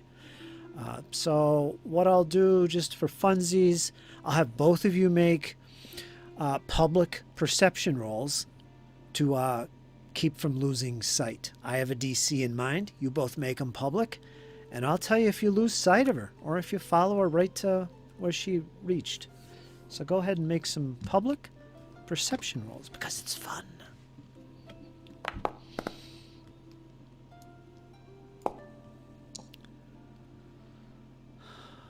Arthurian, you might be a little bit slow on the advance, but your eyes are keen. In fact, you're able to guess when Maggie does go out of sight. You know what way she went. And you quickly find yourself at the mouth of that opening, that alleyway, along with the gnome in tow, looking straight down. And it looks like she has somebody in her grasp, who you, Althea, recognize. That's him. He was watching me.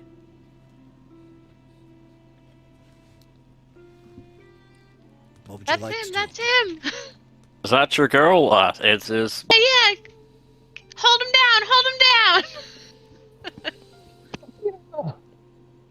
First of all, you are way too happy about this. He wrecked my house! We need revenge! Maggie, hold him down. Oh, do you want? All right, what was that? What would you like to do? You have him in hand. Your friends have joined you, Maggie. You've got this. You don't know who he is, but you've got a good grip on him. I'll consider him grappled at this point. Now we're out of initiative.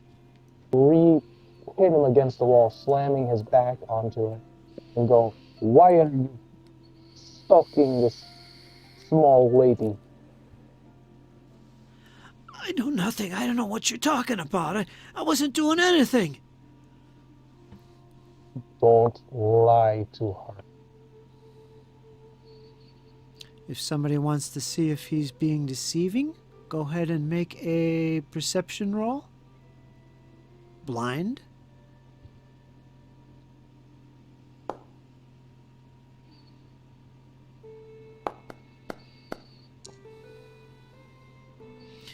You all know that he's lying. He's not being honest. He's covering up. Is there room for Althea to Yes. kick him in the shin? You head right in there and give him a good whack. No roll needed. It hurt. Ah! Tell us the truth! Now! Now, just imagine that, but if you don't start talking, I'm gonna headbutt you right in the hips. All right, make an intimidation roll. What would you like to get out of this, dwarf? The truth. All right. Intimidation. Mhm. Trained in it. I will spend a hero point if I have to. Make this blind. I've seen his head, but you better watch out and you better tell us the truth. Make it blind. I did. Okay, I'll talk. Just don't hurt me. I was hired to follow her. Whoever got the package. That's all. That's all I was doing. I was just following and keeping an eye on her. I don't know anything else. Who told you to follow me? I don't know his name. He was a hooded guy. He spoke with a lisp or something, but I don't know who he was.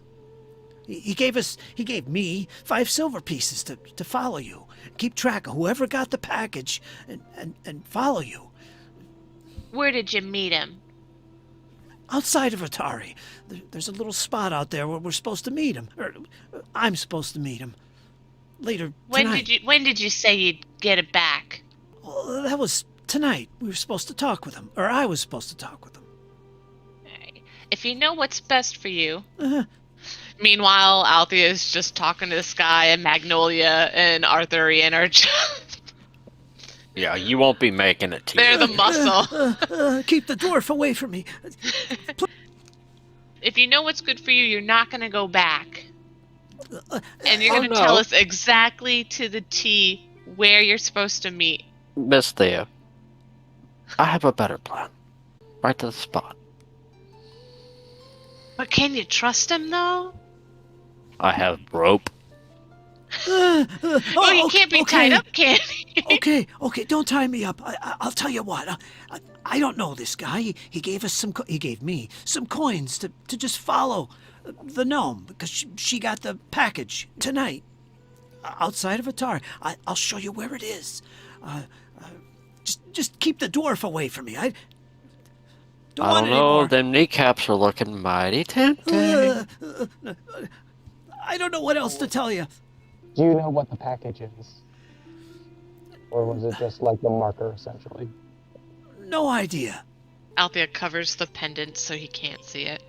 Just in case. Yeah, he kind of spots what you're doing, but turns his eyes away from you and away from whatever you're doing.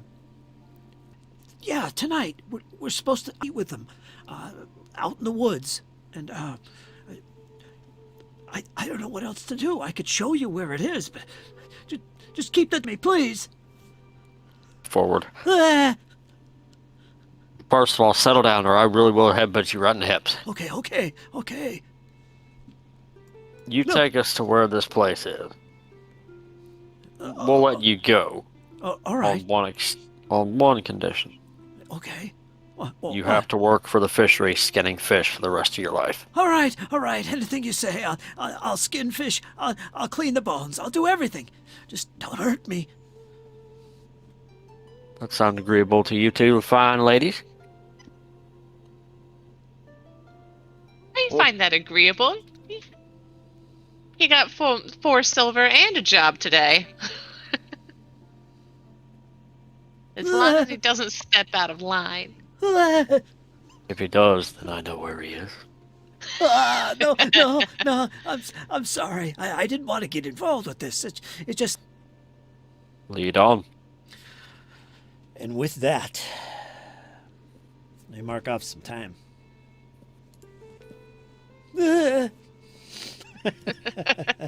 Before heading out, Althea's actually going to lock her doors. All right. Well, the back door is totally shattered. It'd have to be repaired, Oh. along with the garden wall, and the shrubbery. She writes on a piece of paper, note to self, hire contractor. Apologies, Thea. Apologies. Oh. I guess some days you spend it peacefully inside with your mouse reading a book, and then other days you get ransacked.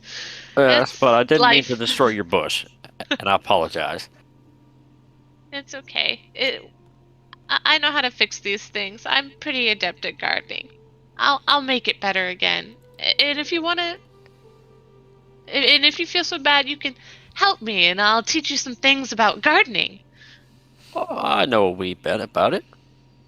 Oh, good. So everything will be back, and don't worry, Maggie, you're invited too.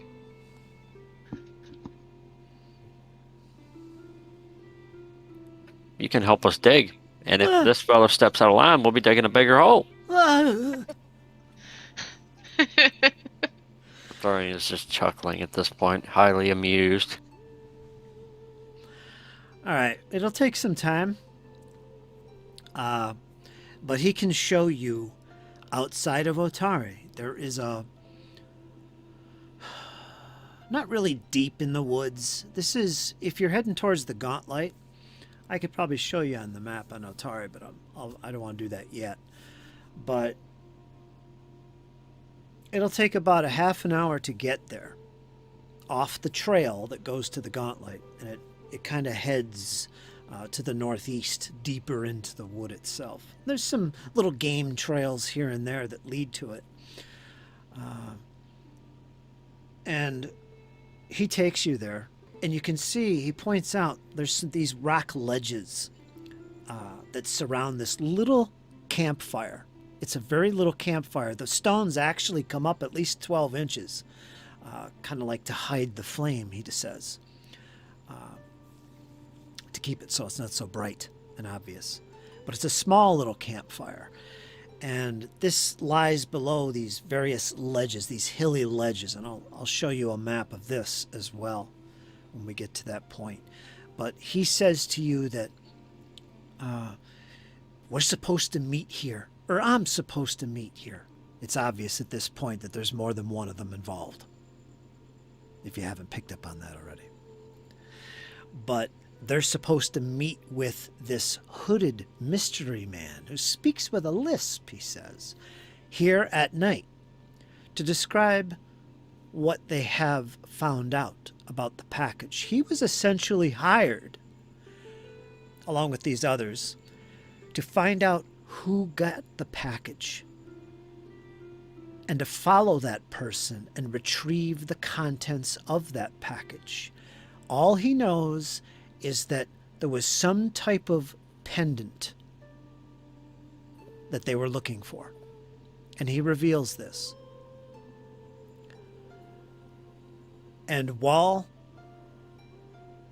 he tracked and kept track of the gnome, the others went into her apartment looking for the pendant. He doesn't know anything else at this stage. He doesn't know if the pendant was found or retrieved or what, although he did notice a pendant on the gnome, briefly. Whether that he's not sure. But that's what he informs you in detail. He shows you this little camp where they're supposed to meet him tonight after nightfall, late at night, like around midnight or that kind of thing, which is about 10 hours from now. Is there any other questions you'd like to put at him? Put toward him? And if What were you supposed to do once this job was completed? he was going to receive more coins for this. After that, he has no idea. He doesn't even know who this person is. In fact, he kind of acts a little bit frightful of the person. They were particularly mysterious and sinister, and spoke with what he calls a lisp. Yeah. But that's all he knows. He doesn't know the person. But he couldn't see his face or any details about him, really. Very secretive mystery. That's what he informs you anyway. Think he's lived up to his end of the bargain? What do we do now? And as you ponder that, we'll take a short 5-minute break.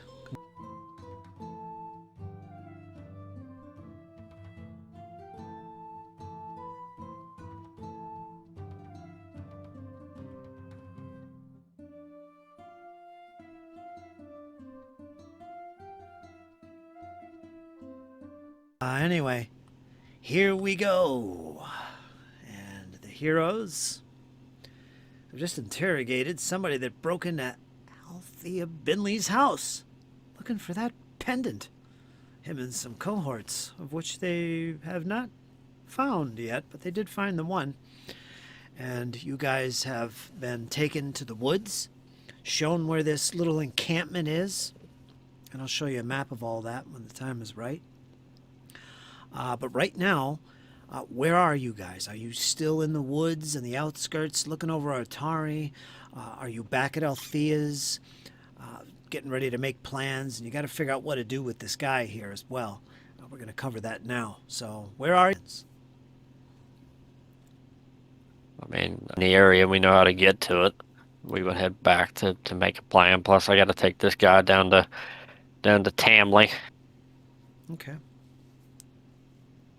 All right, what about you, Althea? You doing anything? She'd head back home and just fix up her apartment. Just Okay. fix up her little abode. A little bit. Yeah. Now, Clean up the floor. and how about you, Maggie? What are you doing? The repair her house. Okay. Um, Okay, you go back to Althea's house while Arthurian takes the prisoner in tow down to Tamley's. And she's kind of surprised to see Arthurian bringing this new recruit, as you call him, working for free. But she understands once you explain the situation behind closed doors. And she'll keep an eye on him for sure. In fact, one of the guys that works for her is a big brute of a guy. I'll take care of him. Don't worry about it. Come on over here and grab these baskets full of fish. And all is in order. all is taken care of, and you make haste on your way back to Althea's, where you find a reasonably fixed up main room. Bed is thrown up back in place where it should be. It's sleepable, but it's not like it was, Althea. It's just, you're so unnerved by this whole incident. The door still needs to be repaired. Maggie put a brace up against it, so, nothing will come in this time. So that's somewhat taken care of. Little stopgap. Front door is fine. As Arthurian makes his entrance, "Ho, my friends!" What do you do? How's the progress? Coming along. Yeah. It'll never be the same, though. I'm gonna have to move. We dwarves are natural craftsmen if you need help building stuff. I'll have to take you up on that offer because I don't know how else I'm gonna get a new door. But we can worry about that another time. Yeah. What are we going to do about the cloaked figure? Well, I think if we wish to, we can maybe crash the meeting if we really want to. But what I'm more curious about is the pendant that they mentioned. They seem to know what it is, and they seem to want it. So why would they not grab it earlier? Aye, Miss Maggie, and if they want it, then what is it? Althea shows the two of them the pendant that she's been wearing. I just had it appraised by Rin. It's a pendant of the occult. Who is this Red? Rin Savixi. Does Arthurian live in town? No. Oh, okay. He's a new boy. All right. She owns an oddities shop up north. I visited her this morning. I was sleeping. Apologies. That's all right. It was just a few hours before I saw you this morning. But it's... I don't understand the importance. I got this note, and she hands them the note, if it's found anywhere through their cleaning. It was inside this box, and I even have a blue cloth with a yellow fringe here. It was wrapped up tightly. It supposedly came from somebody from my old town. It didn't So it's have tied any... to you then. What? So whoever's after it is tied to you then. Oh, maybe. I don't know if... I don't know anybody who has anything to do with me. I mind my own business. Did you make any enemies in your old town?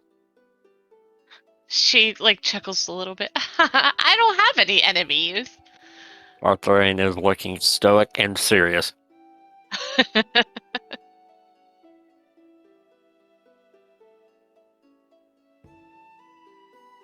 Well, I apparently honestly you have... made an enemy somehow. Oh, well, I honestly have no clue. It was somebody from Brasselwark. I don't know if either of you are familiar with it, but it's just a gnomish community that I grew up in. And as you go through this little conversation, you can see on the table, they've kind of fixed, it's standing upright, it's not broken. But you can see the package that she's talking about in the wrapper and the little blue cloth that the pendant was in that she's wearing currently. And the little handwritten note sits on the table as well.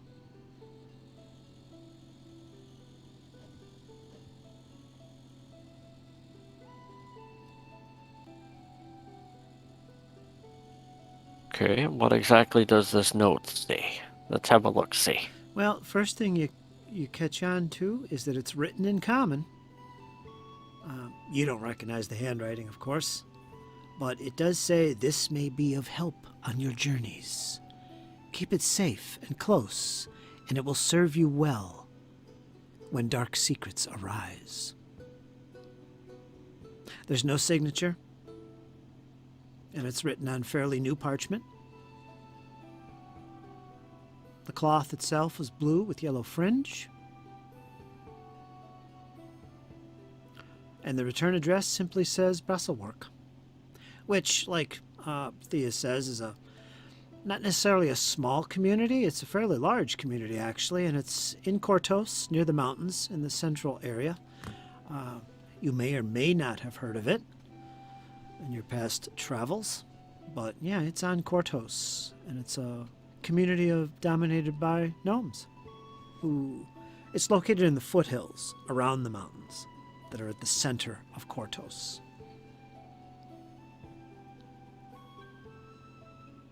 It's traveled quite a way, but here it is.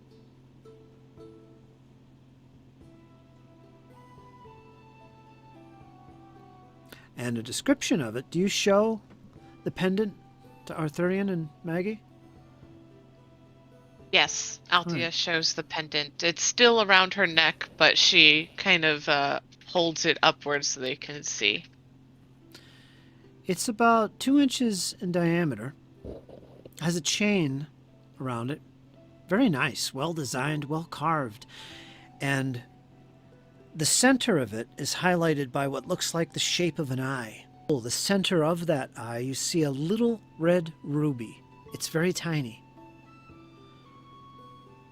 And surrounding it, making it circular in shape, looks like this snake, this serpent that seems to be grabbing at its tail, forming this circle. There's no letters, no runes, nothing like that carved on it. It's just symbolic. And of course, this was identified as a magical pendant, thanks to Rin, who says that this allows deeper knowledge in things of the occult. It has powerful magic properties, actually, to the wearer.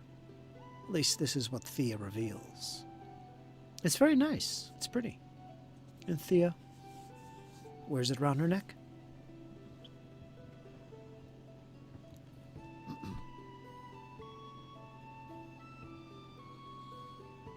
Interesting. So whoever did this to you apparently told someone else figured out that they were handing it to you.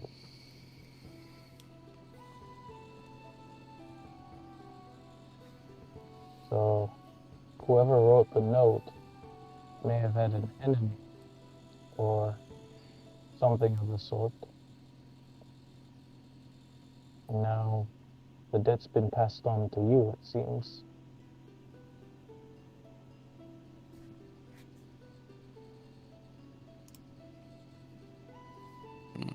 This gets more and more curious by the moment.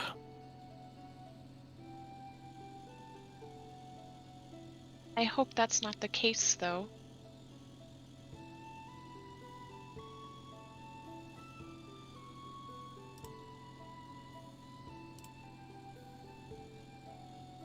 What time is it now? It's about a couple hours before dusk. About 4, after 4. So, have we decided on what we're going to do? Are we going to ambush him if we find the cloaked figure? I don't know. I don't know about Oh. necessarily ambushing him. We don't even, according to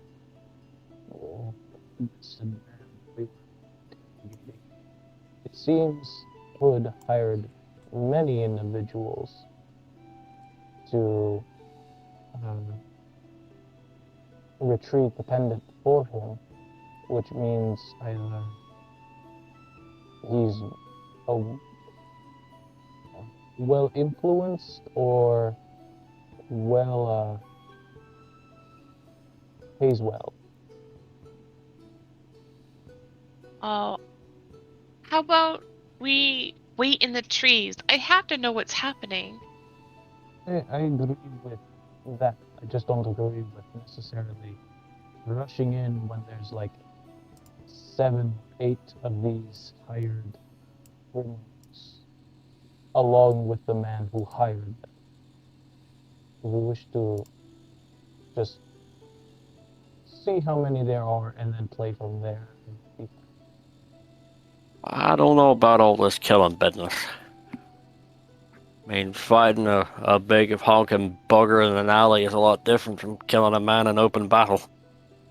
Oh, I don't want to kill anybody. I just want to get some answers. I just don't know how many people are gonna be there. I tell you what, gonna be night, right? It's supposed to mean it been dark, right? Yes. I think you're gonna like this one, Mike.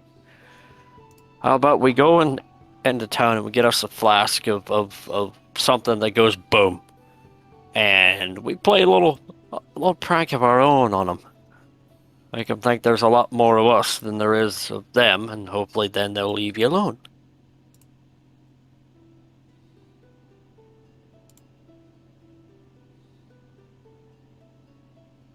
Oh, that sounds really involved. We can try, but I was thinking of being a fly on the wall and see how things go from there. See if they stay calm and listen. Hear if they talk about why they might be searching for this amulet, who sent it. I mean, if you want to take the more simple approach, I was thinking, massive, dwarven things. We build things to make things go boom. That's what we do.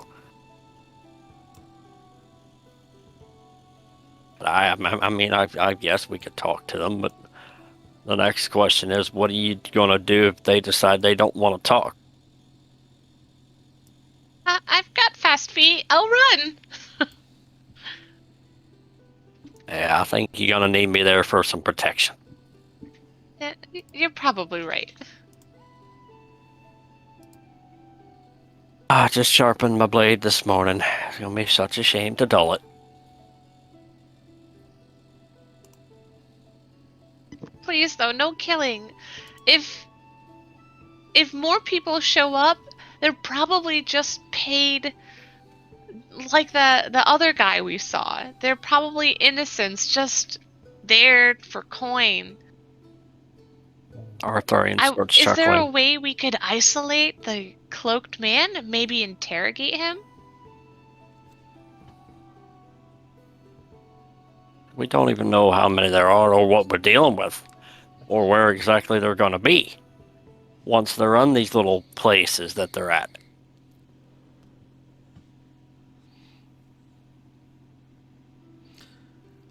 Right, so as night approaches, you could make your way to that spot. It'd be easier to find as long as daylight is still out and about. You've got about an hour and a half, 2 hours of daylight left. You could make your way back to this little meeting spot. Relatively easy to find.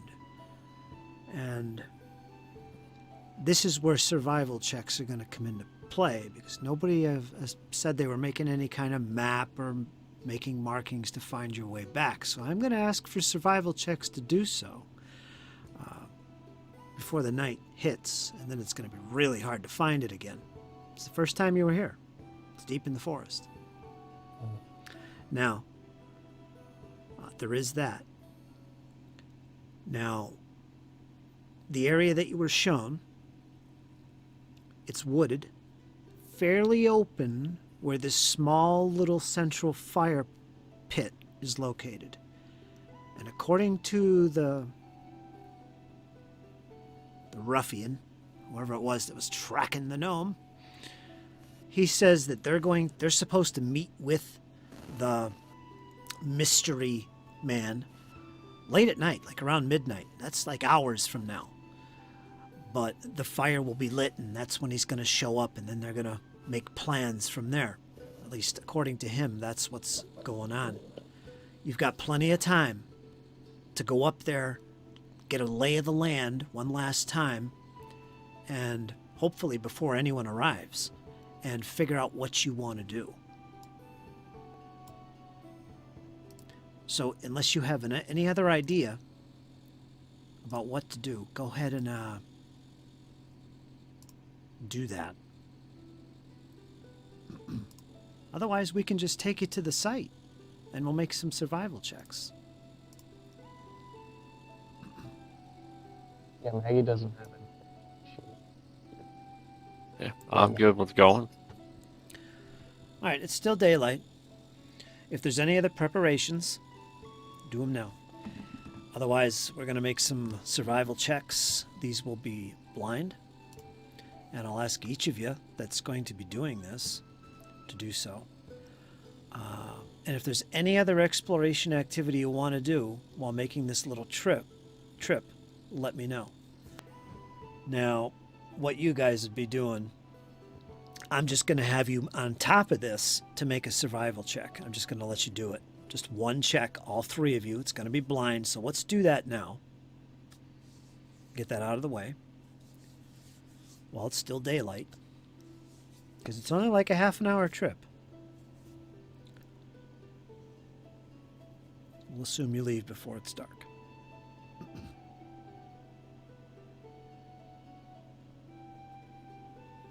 Okay, I got Arthurians. I got Maggie's. Okay. All right. Is anyone doing any other exploration activities? Mm-hmm. What?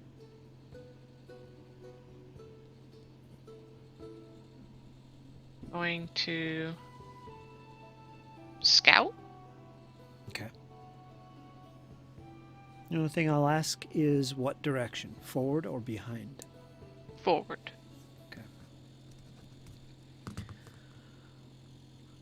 All right, so your movement rate will take twice as long, so it's going to take you about an hour to get there, which is just enough time to make a random encounter check.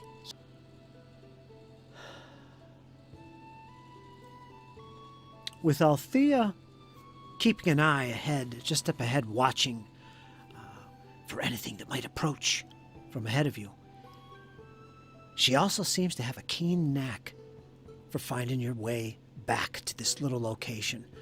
Arthurian, you found yourself stumbling and going the wrong way a few times, and Maggie, I hate to say it, but you were following along with the dwarf a couple times, but Althea was right on the money. She got you to where you needed to get. And right before, about an hour before dusk, you reach the location. I'm going to bring everybody to the map. Okay. Now, these little rock outcroppings, they're ledges. You have to actually take the time to scale those. They're about 8 feet or so, 10 feet up. So you'll have to climb them. You could fall and get injured. You can go around them. You can bypass them. You could also intentionally leap off them. Before you is the small little fire pit. It's not lit at the moment. Again, it's a little circle, 12 inches high, to conceal the flame. So it doesn't show as much light as it potentially could as a little campfire. You don't know what direction anyone is coming from, but you're guessing that the safest spot is up where you approached this area to begin with on the map, which is up at the northwest corner. Knowing this,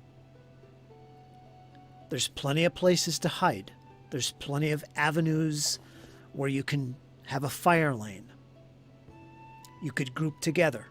You could separate and go on opposite sides. There's different ways to approach this.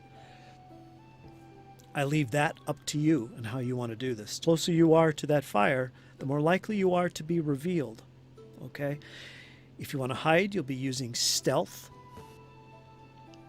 And hopefully, you will be considered unnoticed at the start of this encounter with whoever shows up. But you'll all make stealth checks if you do hide, unless you want to just sit there at the fire and say, "Here we are. Come on, we're gonna duke it out." However you want to approach this, I leave to you at this point. So, what would you like to do now that you know the lay of the land, right before darkness sets in?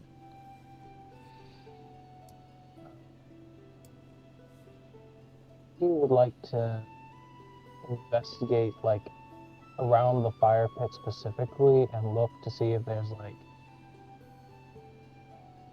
anything magical about hidden inside of it. Just anything that is Go ahead. hidden. Yeah. Go ahead and make a blind perception roll. And while he's doing that, or she's doing that, sorry, what are you doing, Arthurian?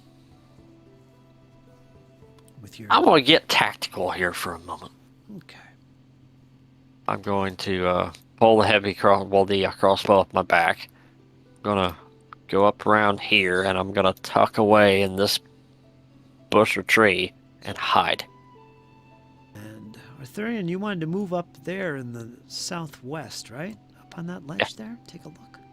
Right there. And hide in that bush with crossbow in hand. All right. Well, you can get some cover right there. You could do that, and I'll give you cover if you want before things start, before we finalize. Sounds good to me. So you're opting to kind of separate, or are you gonna group up in any other fashion? What say you, Althea? What are you thinking? When we're suspecting them to come in from town, would that be the northern side, did you say, or western? That would be the southeast. All right, so they'll be coming up from down here? Yeah. All right. Then Althea's going to go here. All right. You'll be on level ground with the fire. You'll be In the tree. In the tree. You want to climb the tree, perhaps? Yes. Okay. I'll let you do that. It's not hard to climb that tree, so you can put yourself up there. Don't roll. And what about you, Maggie?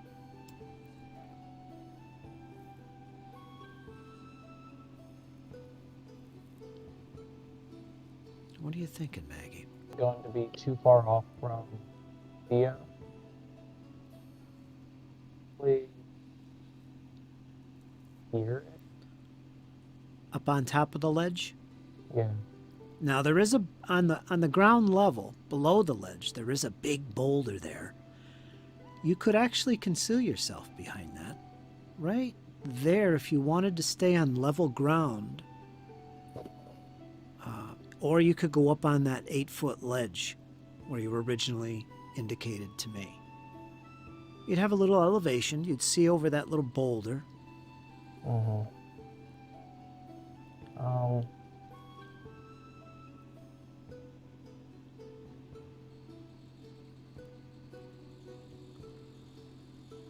I will say, Arthurian, where you're positioned, you cannot see the fire. That tree in the front, the foliage is blocking your view. But go on, Maggie. We'll get back to Arthurian in a second.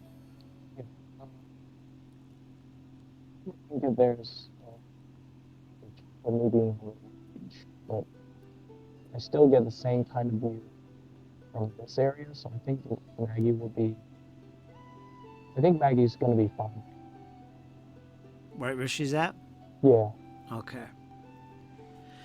All right, Arthurian, you're up on that ledge and you just realize, I can't see that fire. And that's where they're going to be. Remain there still. Or do you want to shift? Still got plenty of time.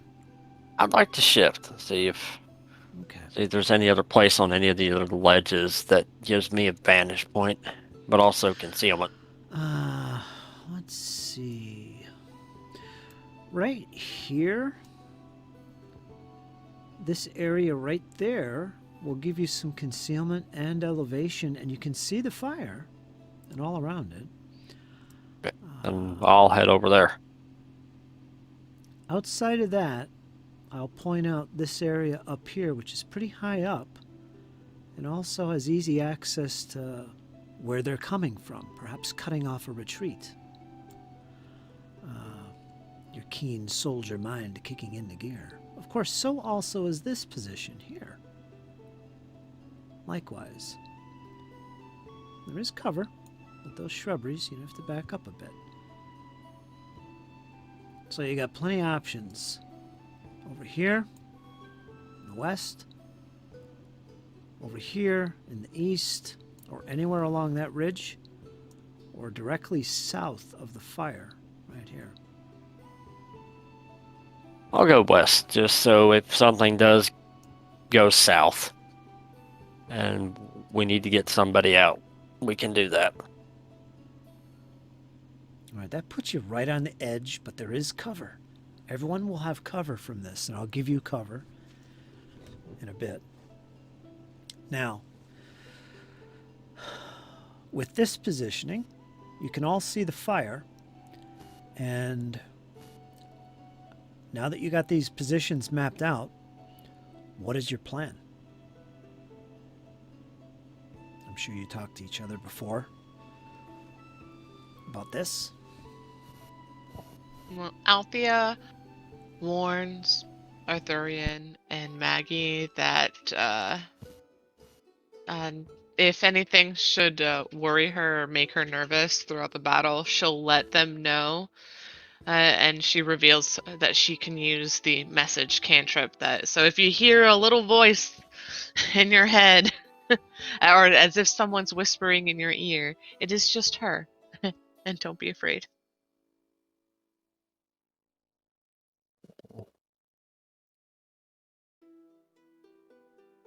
Arthurian nods as he racks the heavy crossbow, slaps a bolt in it, gives a nod to everybody. Oh, and of course Binley is in the tree with me.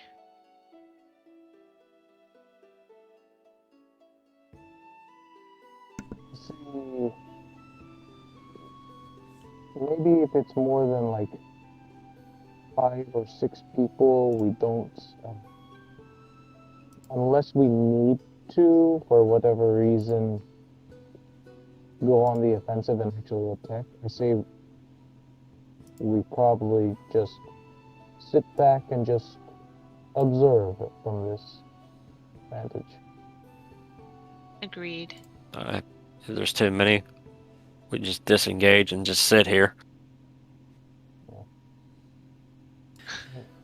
So here's how we'll do this. I want everybody to roll a stealth check. Now you're all going to get +4s on this. Well, let me do the cover thing first. Now Magnolia, I'm going to give you standard cover. Okay. But this will be important, not only for combat and cover purposes, but also your stealth, because it actually will modify your hide check, which is what you guys are going to be doing right now. All 3 of you to make stealth checks. Not privately, but blind.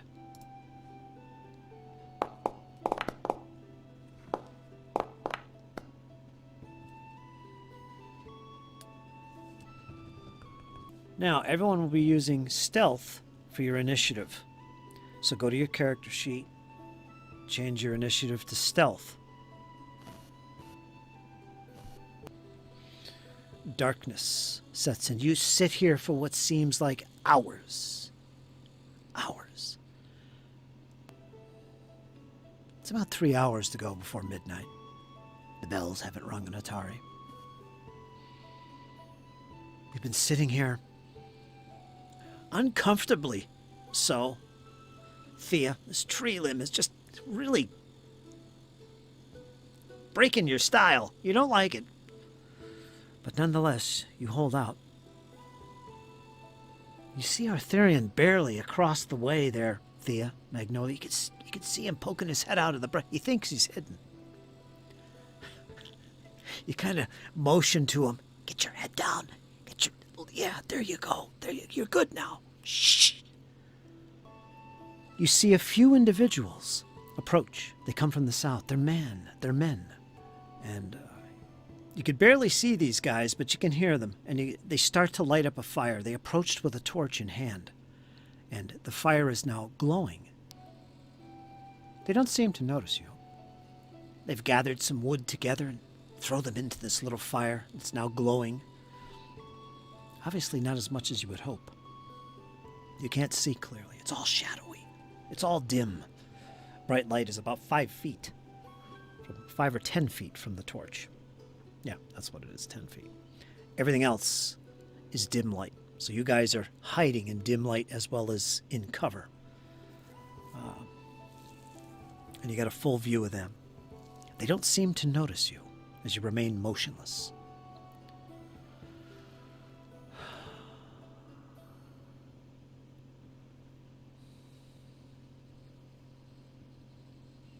After a short while, they all seem to seat themselves close to the fire and close to each other, looking about rather nervously.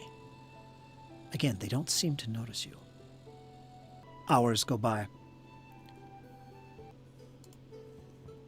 3 more hours have passed. You've been sitting here uncomfortably for 6+ hours. In a tree, in some shrubs. Ants are crawling up your pants. Arthurian. My bladder's about to explode. Shh. Suddenly, all 3 men abruptly stand, alert, looking to the southeast of the camp. There, appearing just at the edge of the fire's light. You could just make him out. Mysterious, shadowy figure, standing somewhat hunched, as if covering his face. He then begins to speak in what can only be described as a lispy, hissing voice. Now, as he begins to speak, I need everyone, 5, 10, 15, 5, 10, 15, 20, 25. Okay, you've all gathered close enough to garner a blind perception roll. So everybody roll a blind perception roll. This is to see if you can make out the words he's hissing.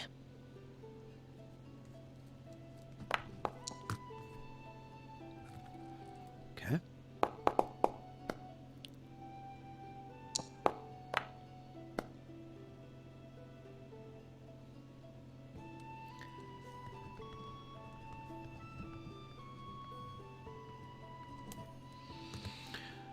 Magnolia, Arthurian, you can hear clearly this lispy voice speaking. However, Miss Binley, you cannot. It's all mumbled. Maybe it's the leaves and, going on. You can't hear clearly what's being said. So cover your ears. You could listen. It's all right. What news do you bring me, foul ones? A gnome in town. She's what you seek. We saw her. She received the package this morning. Good, very good. Did you see the item within? Yes. No, she must have had it with her. I'm not sure. We searched top to bottom. It wasn't in there. We saw the package. Yes, and there was no pendant. Fools. You will go back, and you will search again. If you must bring the gnome here tomorrow night, do so. She will die if needed. Do you understand? I didn't sign up to kill nobody. You will not get paid unless... gnome, I need the pendant. Do you understand? Or you will not get paid as you expect, human. And they all look pretty nervous at this point, but the one on the far right begins to speak. Yeah, we'll take care of the gnome. We'll bring her back. Yes, you will. But maybe... And he pauses. And as he does, he kind of looks beyond the fire. He looks to the left, and he looks straight ahead. In the direction of Magnolia, the direction of the gnome. Perhaps your work is already done. Something listens and watches us. I can tell. I can smell them. And with that, suddenly, there was some initiative being rolled.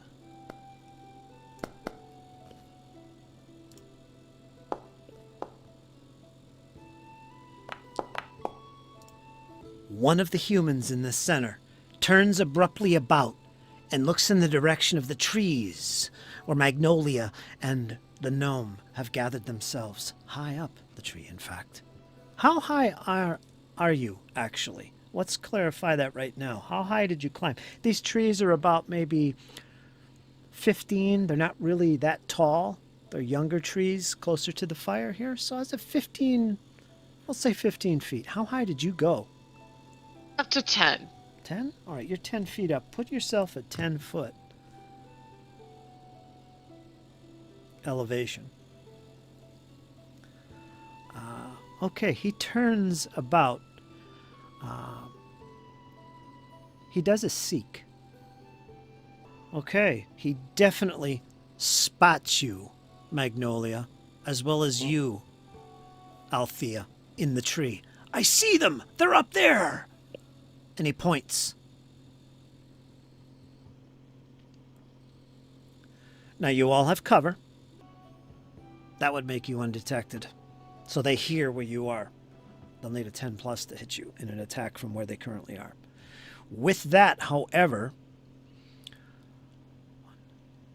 he's going to spend a third action reaching down on one of the logs in the fire and pulls it up. He now has the equivalent of a torch.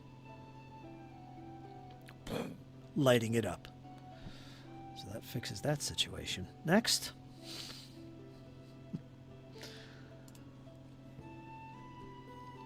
The guy next to him. I see him now. There they are. And they also look towards you, Arthurian. You have cover. He does spot you. He's going to reach down to his waist and pull out a little leather strap with a pouch in the bottom.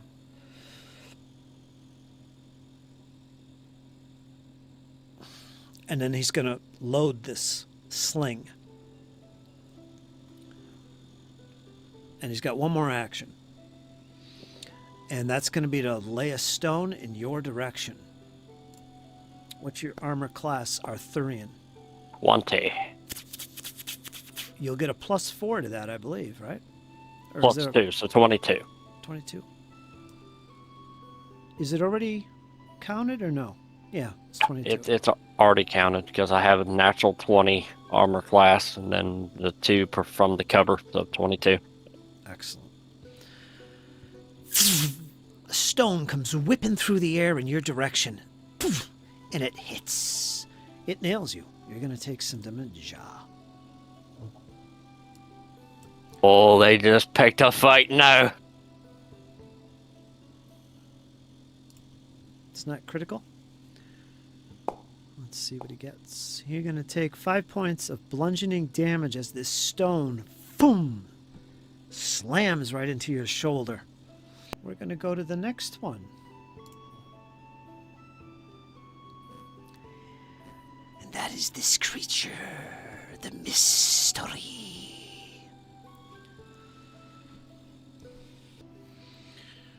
He reaches down at his waist and he pulls out this little crossbow. Small crossbow. With one hand. And he points it in the direction of Althea. Pick a number from 1 to 6. 3.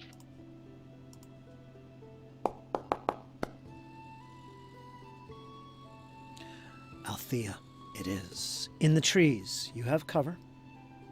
It should already be factored in your armor class. And he is going to shoot.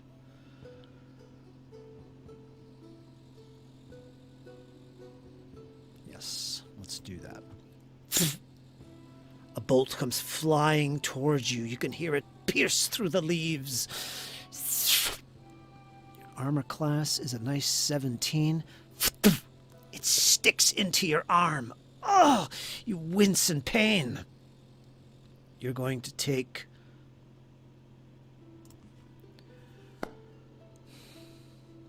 4 points of piercing damage. And with that, pain is followed a savings throw.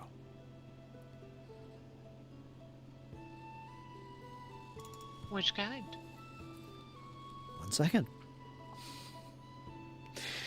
You are going to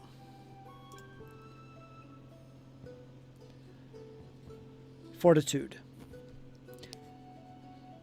Ooh, click the wrong thing. There we You go. did. You did.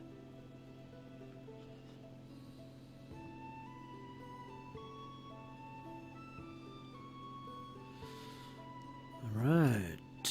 You feel some type of venomous poison surge into your body, Althea. You'll take 1 point of poison damage. And also,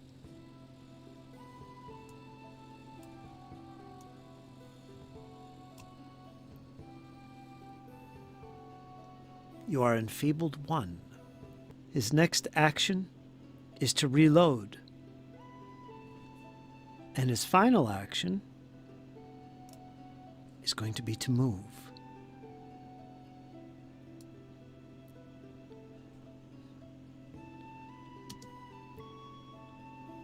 He's reached a point at the top of the ledge, hovering and looking down. Yes, Magnolia, 60 feet.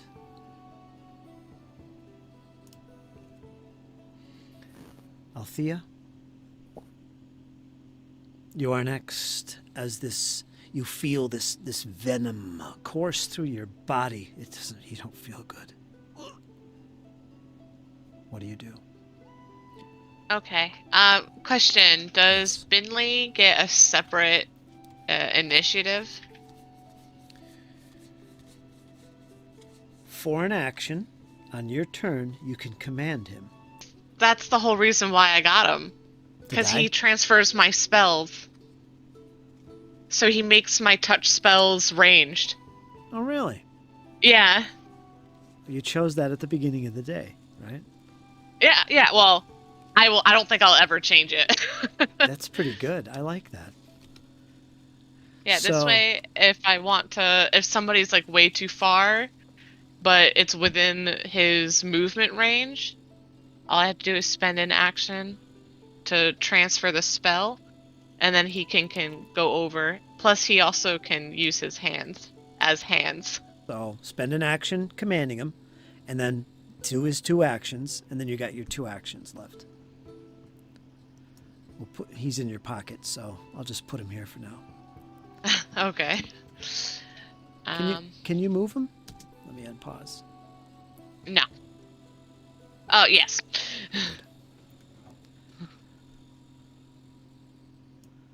Let me put him. Remember, he's 10 foot up the tree, unless you throw him. Just eating the mouse right now. I see how it is. Let me Flying mouse! For now, I'm going to cast Sanctuary on myself. Okay, put that in the chat.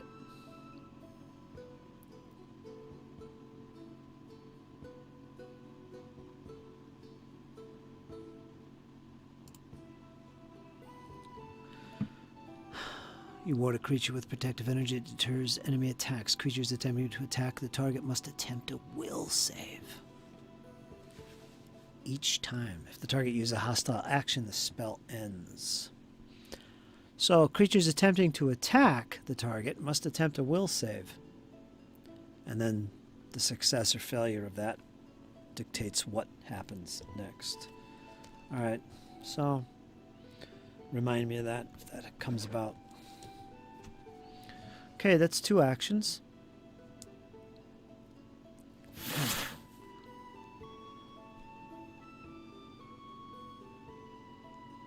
That's pretty useful, actually, isn't it? Sanctuary. For now, she will. For the last action, she's gonna just try to get a good look at the guy. Alright, so... Go ahead and make a blind perception.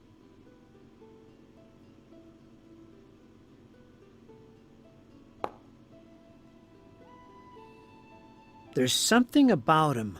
The flicker from the lights below, as he moves, does catch him occasionally. There's something about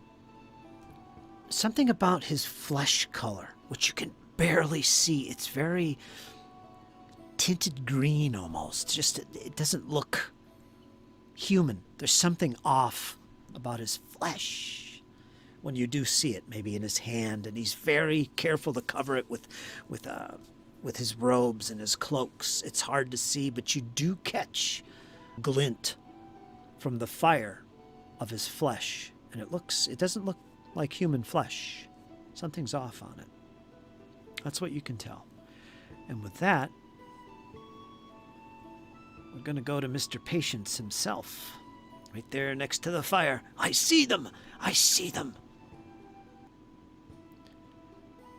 He's going to advance a few feet forward, pull out his club. Does he have a club? Yeah, he's got a big old club in his hand.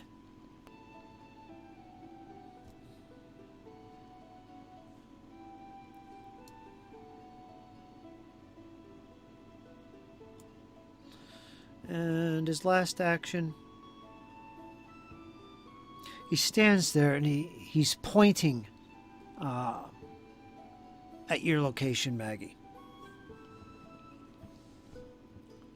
Not that he necessarily needed to do that. But Maggie, you are up next. What would you like to do? Am I standing behind the rock or am I prone behind the rock? That's up to you. I imagined you just kind of standing / kneeling, not prone. Yeah, I would have been like ready to go at a moment's notice, so I would have been kneeling.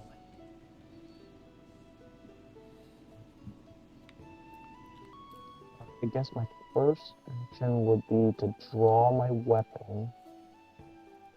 If you want, I'll let you have your weapon out, because you've kind of been ready for this.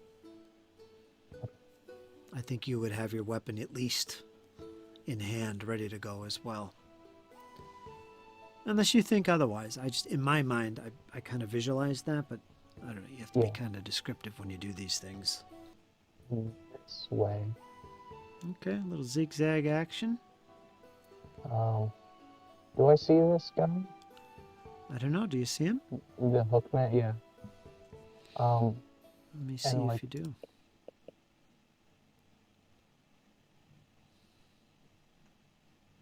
Oh yeah, there's a guy down there with a torch lighting it up big time.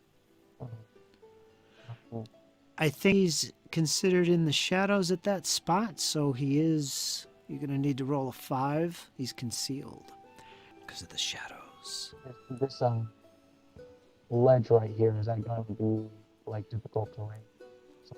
You'll have to climb that. That's about 8+ feet to get up or climb to get up there.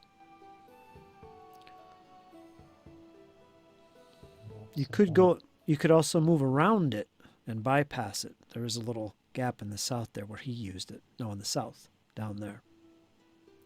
That's where he came from. That's all flat. You don't have to climb anything. No, Magnolia's gonna bum rush him. What was that? Okay. What is this? Athletics check? Your third action, I think, right, Yeah. will be to climb. That is an athletics check. The result tells you how far up you get. It's at least 8 feet, 8 to 10 feet to get up where you are. You want this blind or? This is obvious, so go ahead and make it public. Okay.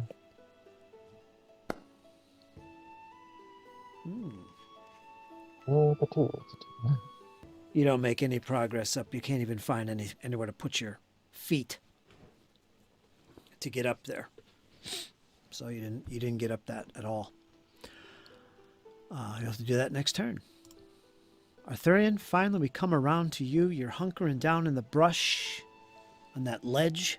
They spotted you. It's obvious. 15 feet away from you are 2 of the ne'er-do-wells. One of them has a log in his hand. It is lit like a torch. What do you do? Your weapon is at the ready. I had a crossbow ready. I'm gonna free action drop the crossbow. First action gonna be draw the hand and half sword, one-handed. Then I'm gonna attempt to jump down. Yeah. For my second action, I'm gonna attempt to jump down. Let me move you. There, that worked. There we go. Yeah. And that ends your turn. Yep. It's not far to hop down off there. I'm going to assume you were prepared for it anyway. You were planning this. So 5 foot step. And cautiously he moves. So he's directly behind you, and his one action left. He's going to lay into you with this big log in his hand. And you are flanked. Flat-footed. And rah! Dwarven scum! Yeah, your cover is gone. And he's going to critically wail into the back of your skull for 14 points of bludgeoning damage, otherwise known as brutal beating. The ruffian's brutality shakes foes' confidence. When the ruffian deals damage on a critical hit, the target is frightened 1. Let me drag that to your token, Great Dwarf. Oh, 2 can play this game, Fritz. And the ruffian can knock the target up to 10 feet away. This is forced movement. I can, but I don't want to. I'm going to keep you flat-footed, and he's done. Next, we have Dashing, who stands opposite. And he has a sling. He's going to throw that down for free. And then he's going to reach down and grab a log close by to the fire. And he's going to wail into you with it. Dwarf scum. Ah! And he misses miserably. The log goes sailing over your head and out of his hand. He lost the weapon. Remember that. Next is the dark, mysterious one that hovers above Maggie. He sees you, Maggie. Fool, you will die. And now you failed to actually make any ground climbing. I'm not going to make you flat-footed in this case. I could, but I'm not going to let you be flat-footed in this case. Plus, you're kind of out of reach of him, so he's going to do something else. Something terrible.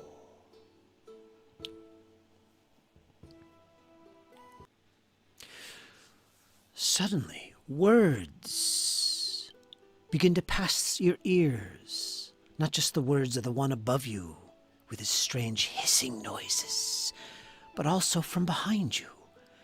It says, "Turn, run away. This is fruitless, you know it. It's a waste of time. You need to make a will save, Magnolia."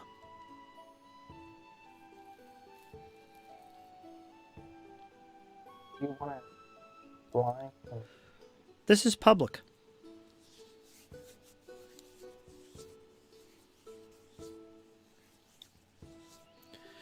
However, the words that come from behind you into your ears mean nothing to you. You are a maiden of battle. You don't listen to the whisper and mutterings. Finally, he's going to... Yes, he's going to move to that position.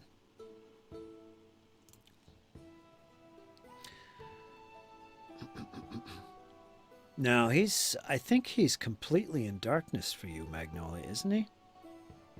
Let me I can still see him. Well, you got dark vision. I think he's in complete darkness. Depends on how far away from the log. Not the fire, but the log the guy's carrying. This guy over here. Maximum 40 feet. I think, yeah, he's at 55 feet. He's in complete darkness. So whatever if you can't see him, you can't see him. You're right on the cusp of complete darkness, Magnolia. You can't see anything where you are. Remember that the glowing fire it's throwing light about half the normal distance of a normal torch. A normal torch is 40 feet. The first 20 is bright.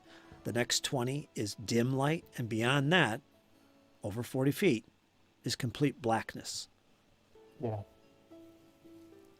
You know he's there somewhere, but you don't know where. And Althea, you're up next. Up in that tree. Do you want to climb down? Nah, she'll stay in the tree. Oh, yes you will. Yes you will. There is that option too. She will cast shield. Okay. And she will also cast heal on Arthurian as a 2-action heal.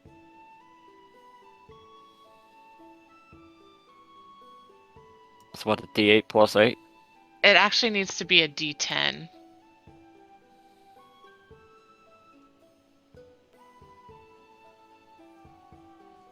So I guess I'll re-roll a D10, but here's the real heal. So it's 7 plus 8 since it's a 2-action heal. So you heal 15 hit points.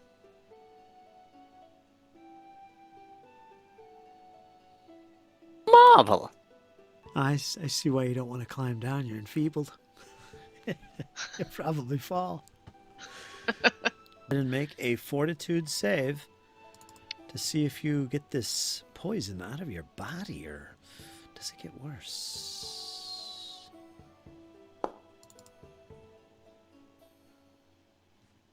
Okay, you fight off the effects. You are no longer enfeebled. So get rid of your enfeebled. You fought that off. You fought off the poison, so you're good. Okay, patient is up next. Poor little Binley's out there all by himself, not knowing what to do. I see you, mouse. He's gonna get clobbered. No, the mouse is still in the tree. I know. I see you, gnome. I see you. And he comes down with a move action here, and he's attempting to climb. Gonna attempt a skill check. He's gonna try and climb that bad boy. Here we go. Here we go. Where is athletics? There it is. And he moves up 5 feet up. He's 5 feet away from him. Now you could turn around and attack him if you want, but he's 5 foot up. Another 5 foot, he's going to be on top of you. You're actually in striking distance of each other. He made it 5 foot up the tree. I'll get you, gnome. So move, climb, and attack. He has to make a will save. You sneaky gnome. And if he gets past that, I have shield. Yes, you're thinking. He got a 12. And he failed. Is there any special results? Like critical fail, critical success? Was it just a regular failure? Mm-hmm. It was a 12. Alright, it says the creature can't attack the target and wastes the action. It can't attempt further attacks against the target this turn, even though it was his last turn anyways. Magnolia, this creature slithered away into the darkness. What do? You still have a ledge in front of you that looks daunting at this point. You can't find a handhold, at least not with all this shadow and darkness in front of you. What do you do? She's going to. She's going to call out and go, Naomade, help me! And she's going to go into a rage.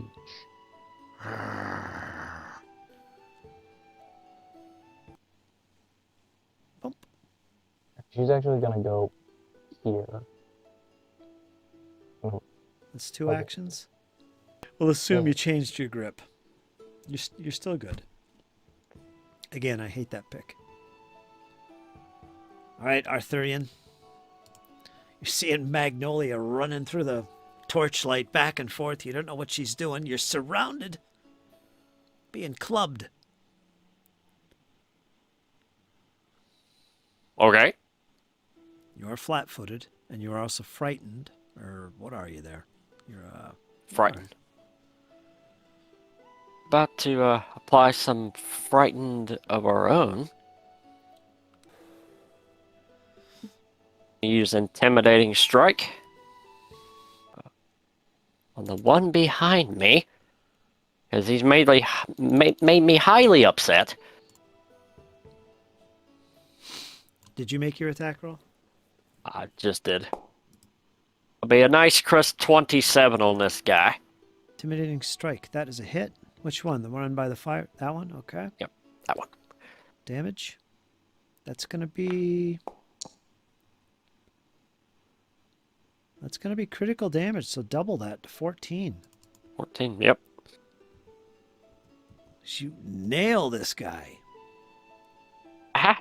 Smack a dwarf in the back of the head. I'll take your kneecaps with me as I leave, lad. Oh! What were you using? Bastard sword, one-handed. Yes, my favorite weapon. And I'm gonna throw one more attack. Okay. Because I can. Let me put you where you belong. Or did you want to move there? No, I did not want to. Okay. I don't think that one is gonna get the job done, Fritz. No, same target? Yeah. Okay. You bastard! Ah! Oh, that's just insulting, calling a dwarf a bastard. I think I'm gonna take your ankles next. He looks all proud. See out there? I told you, I punched him right in the fart box. All right, then it goes back up to the active guy. I'll get you for that, dwarf scum! All right, one more. 18. What's your armor class? 18. Armor class right now is, yeah, 18.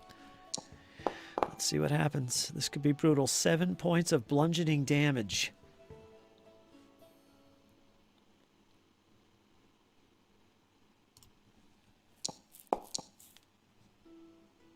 Misses. Okay.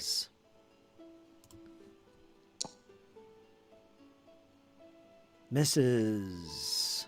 Closing in. Here comes dashing. How dare you, dwarf!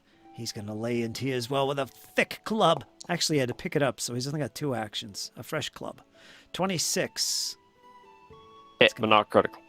Damage is going to be a nice solid 9 points of bludgeoning damage.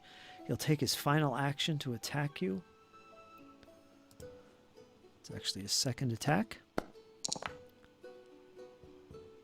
18. Hi. I got you. And it's going to do some damage. Poor dwarf's being clubbed again. You have a knack for getting hit by wooden sticks. 5 bludgeoning. do. And I don't know what it is, but with Arthurian, I just get the stick every time. Magnolia.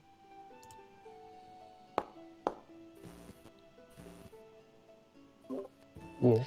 A bolt goes whipping past your head, sinks into the tree that you're trying to assail this target in. Oh, It's coming from the direction overhead, that creature that was originally attacking you.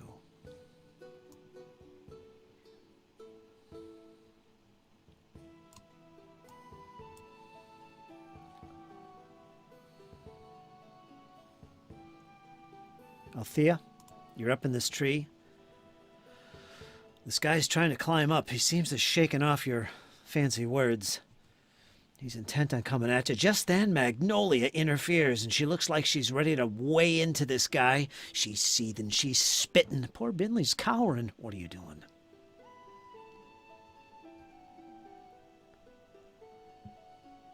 Althea holds Binley. Or Binley's holding Althea. It depends on how you look at it. They're both cowering. Althea will cast Light on Binley for spell delivery. I will use my last action to command. Then Binley, with his 2 actions, reaches Maggie and touch whatever if he can reach her pick, that's the goal. But if he can only reach her boot, then it will be her boot. But he has to climb down the tree. He's got to make an athletics check. Yeah, he doesn't have a climb speed, so he'll still have to make a climb check. Oh boy, his skills are not good. You'd think they'd be a little bit better for a mouse. I should have made it a squirrel.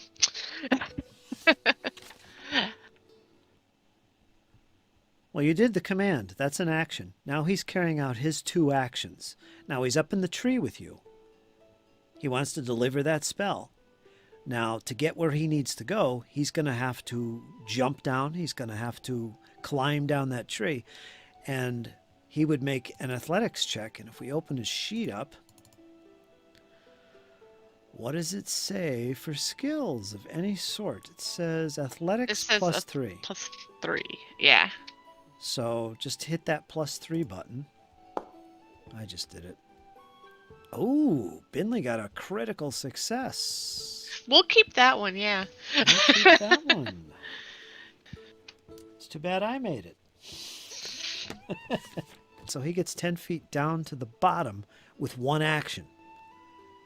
Now his second action is going to be to move up to Magnolia, right? To Maggie. Yeah, he has to be on the same square as her because he's tiny. All right, I'll put him on there. There. So the spell then delivers. So what effect is that now?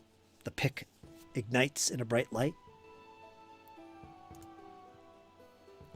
Yes.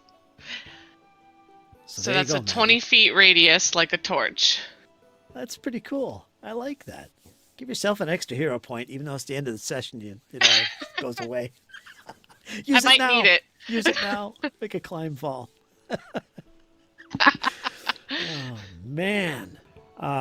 Patient is up next. That's the one in the middle. Now, to attack you, he's going to have to make a save, or is that gone?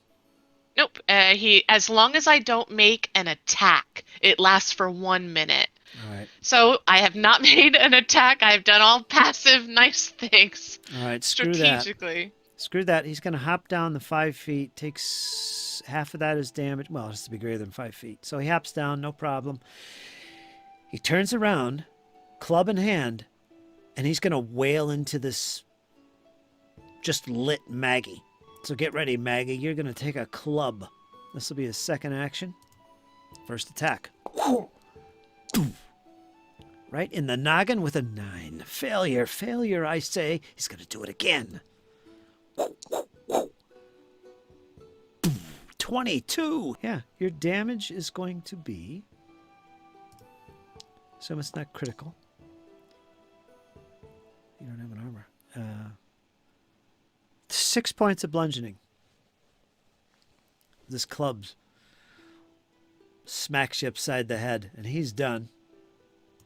Next, we got Magnolia. How do you reply? Your pick has just ignited with some strange glow. Whoa. You also have a mouse Okay. hovering on your arm. You could choose to ignore it, or... But it is there, It suddenly begins to glow with light. and you're raging. Yeah. Iomode has answered my call. I'm gonna, That's all you know. Smash into this dude as a rebuttal. All right, give him a attack roll with the war pick. Double-handed. 27. 27. Oh, that is a critical hit with the war pick. Fatal D12. Kicks into gear.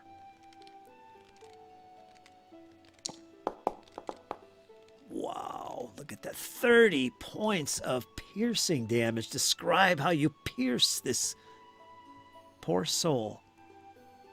So he hops down and goes to square it with Maggie, and she, for a brief moment, lets down her guard as he smacks her with a club, I think he said. Yeah. Usually. Yeah. So she recoils back from the strike and uses the forward momentum of it to pin him into the wall, piercing his lung. He's stuck to the tree. All right, well, that's the end of that. So that's Right. my first action. Yeah, you got 2 more actions. You've just freed up Althea there. She's out of harm's way. Oh, you. All right, well, there you go. Now it's time to help the stunny fellow.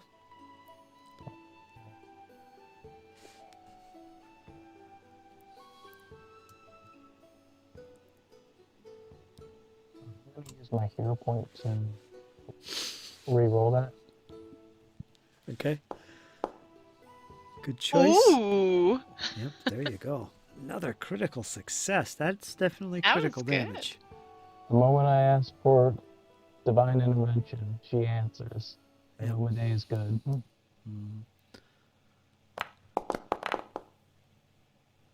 23 points of damage. Exactly what you rolled to get the critical. What's his name? I can't see his name. Oh. Active. Active is his name? That's silly. Ah! You kill him the exact same way that you killed the other guy.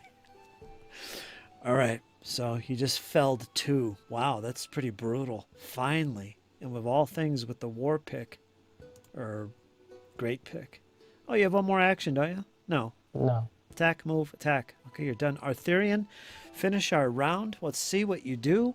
You're no longer flat-footed. No, I'm not. The other fellow's about to be. Your fear is gone. You're all good. Yeah, I'm spending a hero point on that, Fritz. Let me make the mouse stop glowing. There. Poor Binley, he was on fire there.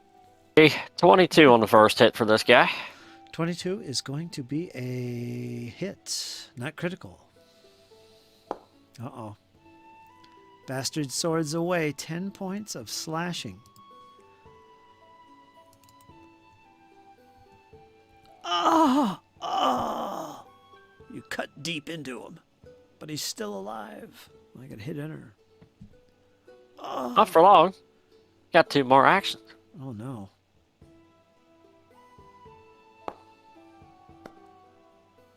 18. 18 is a hit. You just hit him. Boy, you're making him pay. Oh. 9 points. And he's still standing. Barely. Okay. You have one more I will action. try again. Boy, don't ask for him to surrender or anything. Guys are wailing into these. That is a nat 19, Fritz. Wow. Okay, he is dead. Go ahead and roll damage anyway and describe the final blow to the final foe. As Magnolia cleaves through the one behind me, Arthurian's just gonna do 2 strikes and cleave him in half at the waist. Ah! I couldn't take the other bits because I couldn't reach it. I guess that'll have to do. It ain't hips or kneecaps, but I guess that'll do. Dead? Yeah, Thea, I told you, I'd get him right in the fart box. And He gives her a thumbs up. this is perfect timing because from the distance, as the last opponent falls to the ground under the blade of Arthurian the dwarf,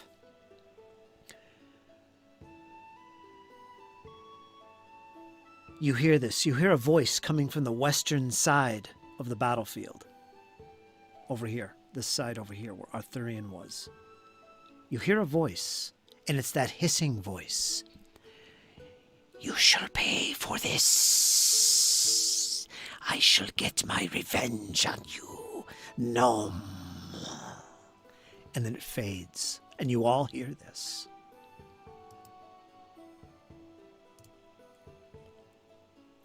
And suddenly there is a deathly silence. Only the crackle of the torch and the fire can still be heard. You rush around. You look where you last saw the creature carefully. He's nowhere to be found.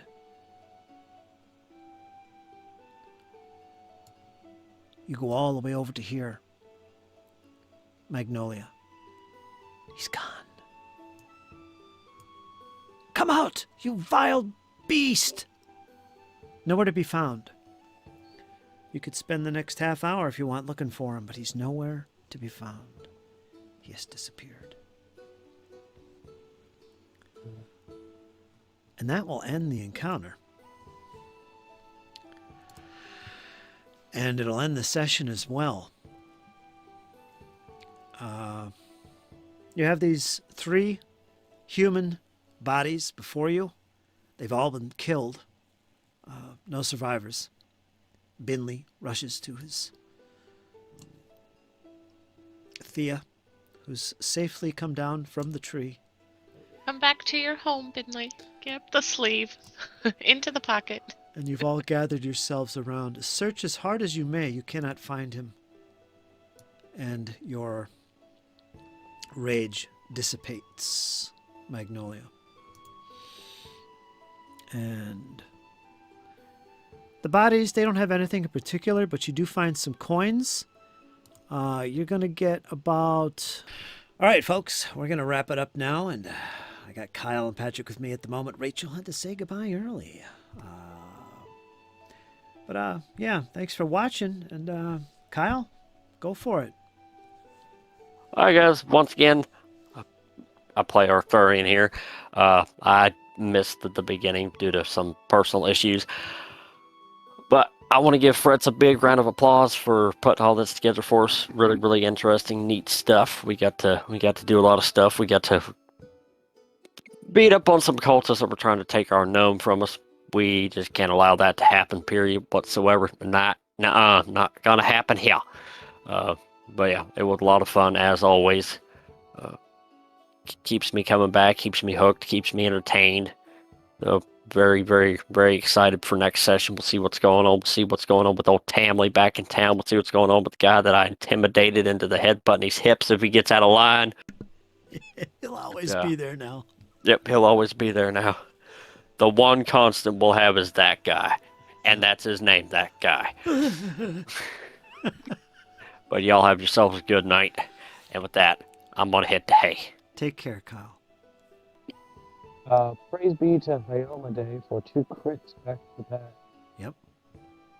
Good happy holidays to everyone celebrating. Mm-hmm. There you go. And that sounds good to me. Yeah. So you guys, thanks for watching, and we're going to see y'all next week, minus Rachel. Hopefully everybody else will be here, and we'll see what happens. Until next time, folks, you guys hang in there.